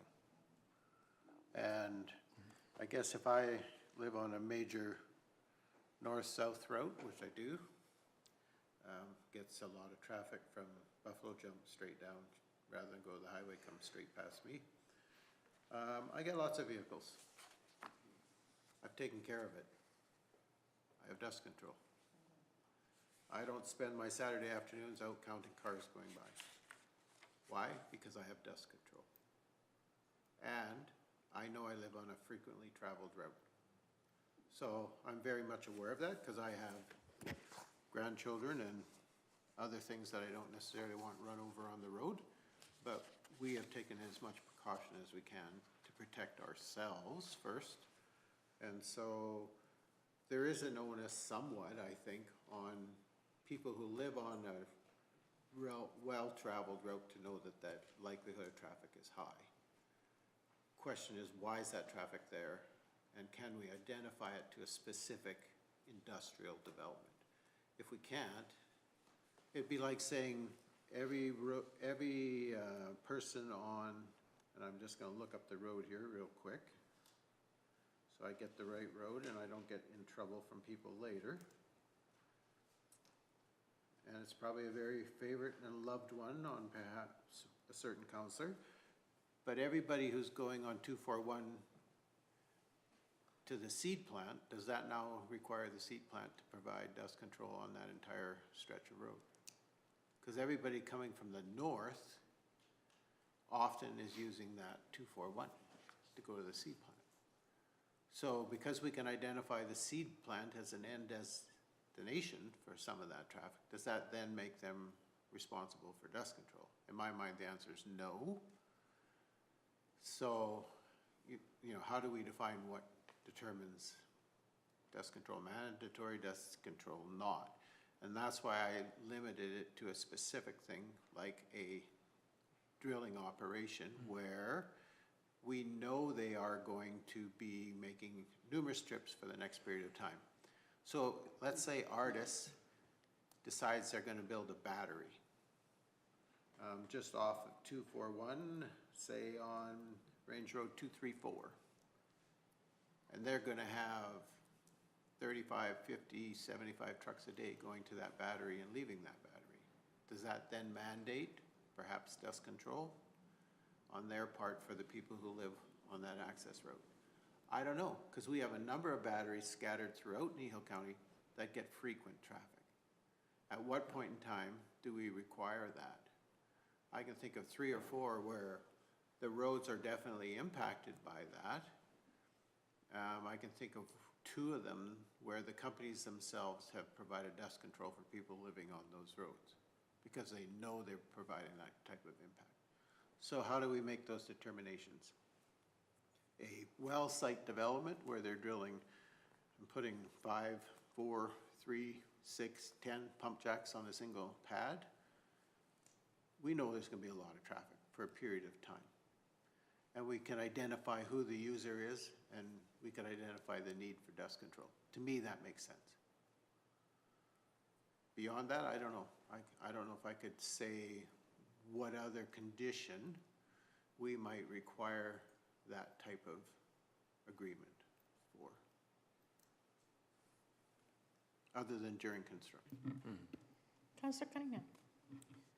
So currently, the traffic that goes to the C plant does not require a road use agreement, to my understanding. The passenger vehicles going to the Buffalo Jump do not require a road use agreement. So the companies that are doing the oil and gas and doing the wind and solar at this point, to my understanding, do require that. So that's the point that I'm addressing. The traffic that was going to the solar, I had people, including the man that I live with, that had, and again, it is what it is, but had to wait to get on that road because it was so busy because the passenger traffic was going by. I can 150% guarantee that that traffic was going to that facility. Anyhow, that being said, yes, and it is a favorite road of mine, but I want to openly express, I do get calls from other parts of the county. I would feel this way whether it was Councillor Fobb's division, Deputy Reeve McGee's. It doesn't matter that that happens to be where I lay my head at night. These are concerns that I'm hearing from all over the county, and I think it's important that they're addressed. I use that road specifically because of the seed plant, not necessarily for any other reason, and there is a fair amount of traffic generated on that road. It is recognized as a north-south route from Highway 21 and north of that, straight through down towards Three Hills, and it gets a lot of traffic because of that. I would call it a connector or whatever you want to call it. It is generally recognized as a road that gets a lot of traffic, just like 234, which I happen to live right beside.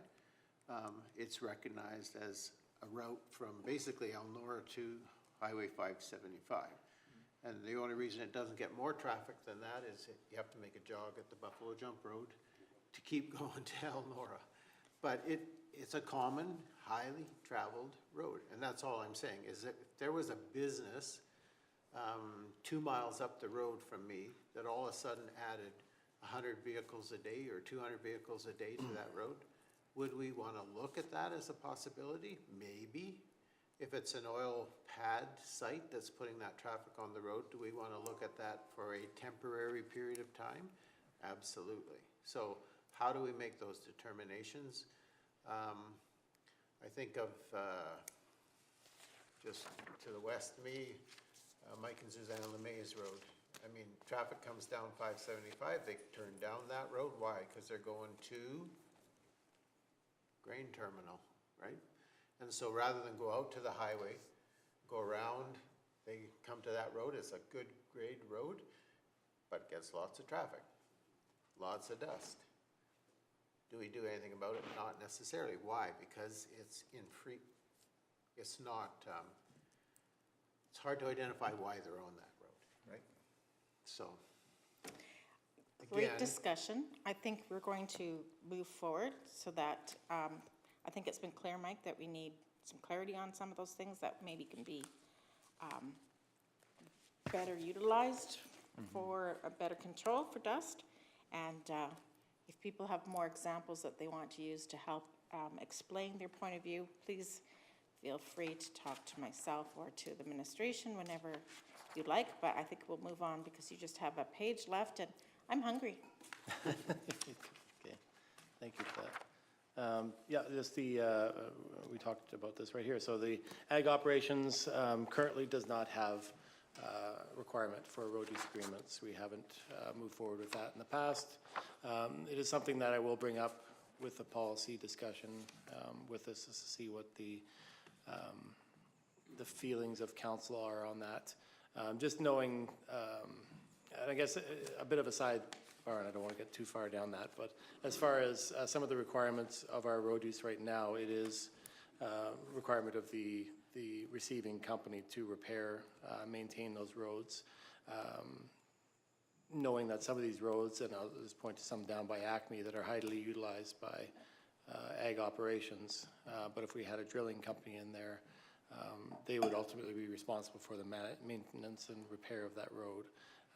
including the replacement of dust control, which is in our existing road use agreement. So some of the considerations that council can contemplate as we look at this policy going forward. Thank you. Any other questions or thoughts? I do like your last point there. If you wanted to read it, I think it'd be very worthwhile. Perfect. So yes, however, it's important to know that ag commercial vehicles still must comply with the Alberta Traffic Safety Act, restrictions, speed regulations. Ultimately, that is the authority for those sort of things, both with our internal peace officers as well as highway patrol. So a reminder to residents. Thank you. There are a handful of people who misunderstand that there are we don't have the road use agreements for agricultural operations. That doesn't mean you have a free rein on all policies. That means you must still be safe and follow the rules that are there by Alberta Traffic Safety, just to be clear, so that we keep that up. Councillor Forbes. Thank you. Just on the slide before this one, it says that that RUAs for passenger vehicles could lead to legal challenges, but under the Alberta Traffic Safety Act does not explicitly mention RUAs in its main body. So I'm just curious to know, because they do have a section in here under section 1, brackets 1, and then H, the definition of a commercial vehicle. So you're right, the personal vehicles aren't, but they have a definition of what a commercial vehicle is. Mm-hmm. Now, am I wrong? Go ahead and tell me, because I Googled this through AI, and that's what it came up with. Yeah, no, through the chair, fair enough. I guess, sorry, more the point of this slide here is to identify that our enforcement mechanisms behind that are very limited. Short of closing down roads due to high traffic, which, going back, and I'll end with this maybe on my end unless there's questions, as far as looking at our current road network, we're actively doing traffic counts right now to identify these high-use roads there. I think not to limit the traffic on them, but to upgrade them so they can actually accept more traffic is kind of the idea behind this, because we want to make sure that we push our traffic, both heavy loads and passenger vehicles, to the road network that can best accommodate them. So that's part of our strategy with identifying high-use roads and likely driving more traffic towards them. Excellent. I appreciate that. I think what's clear from today's conversation, including Alberta Transportation's presentation, is infrastructure is extremely expensive and very huge component to why taxes are collected in any level of government. And so any preventive measures that can be done within reason, I think, is worth investigating and looking at, because it'll save money, and that in itself makes it really worthwhile. So I think we've had some great conversation. Anyone want to add to that before we close this topic up? Councillor Cunningham. Yeah, I just want to confirm, I know the answer, but I think it's important for the public to know. So I want to clarify, I'm talking about Kneehill County vehicles. Can you just remind me and the public what constitutes a Kneehill County haul rate? Like, if it's over, is it so many trucks, Kneehill County trucks per day, per week? I can't 100% remember the number. Before it's deemed a Kneehill County haul route, not a haul route in general. And if you don't have that right now, we can get it later. But Yeah, sorry, through the chair, it's located within our policies. I just don't remember the number offhand, so I can get that to council. Okay, and can I just ask one more, because you got me there, about the traffic count, because I had a couple texts last week asking me what's this on my road, they call it their road, and we determined it was a traffic counter. So yes. I know anybody watching, I'm going to get calls about this after. So what you said was you're doing traffic counts to potentially upgrade and to accept more traffic on those roads? Is that what I understood? So through the chair, the traffic counter program is to help identify traffic counts, use of the roads right now. Ultimately, it's a council decision on which roads. We will come forward with proposals on, as we have our road network study completed now, we tie it to traffic counts, to maintenance costs to proximity to urban centers, to proximity to development. All these sort of parameters is a decision matrix that we've developed here. That's all going to be coming forward to council. That'll be one part of it, is traffic counts, but won't be the primary factor in the upgrade requests for these roads. So do the traffic count numbers become public? I don't see why they wouldn't. Yeah, they're definitely available. Right now, we're on the onset of it. We plan on doing about 15 roads this spring just to try and tie them, get a program started on that. We've got a number of counters. Likely we'll have to acquire more counters to get a full program going. But yeah, no, there's much like Alberta Transportation. Actually, I don't know if anyone's aware, they post their traffic counts on their website. So. Yearly track counts, division. Ours aren't going to be as detailed as theirs because they actually employ people to sit in the corners and count which way, see which way they're going. Ours isn't quite that level, but yeah, definitely I can share with council and we can probably post it as far as the counts that we get. Great. Any other councillors have any questions? Mr. Woodstock, nothing? No. No. Good, good. I think we finally wrapped up this topic. It was very extensive as well. Thank you so much, Mr. Zier. It's obviously a passion of everybody, from our ratepayers to residents to you yourself. So I appreciate the time we put into this topic. Councillor Christie. Councillor Christie. Just a comment, we'll let you off the hook a little bit. Provincially and municipally, roads are expensive. Yeah, they are. So if I understand my agenda correctly, we do not have a closed session today, correct? That's Yep. correct. Alrighty, so we are ready for adjournment at 12:06. Thank you everyone for coming. This is a great day.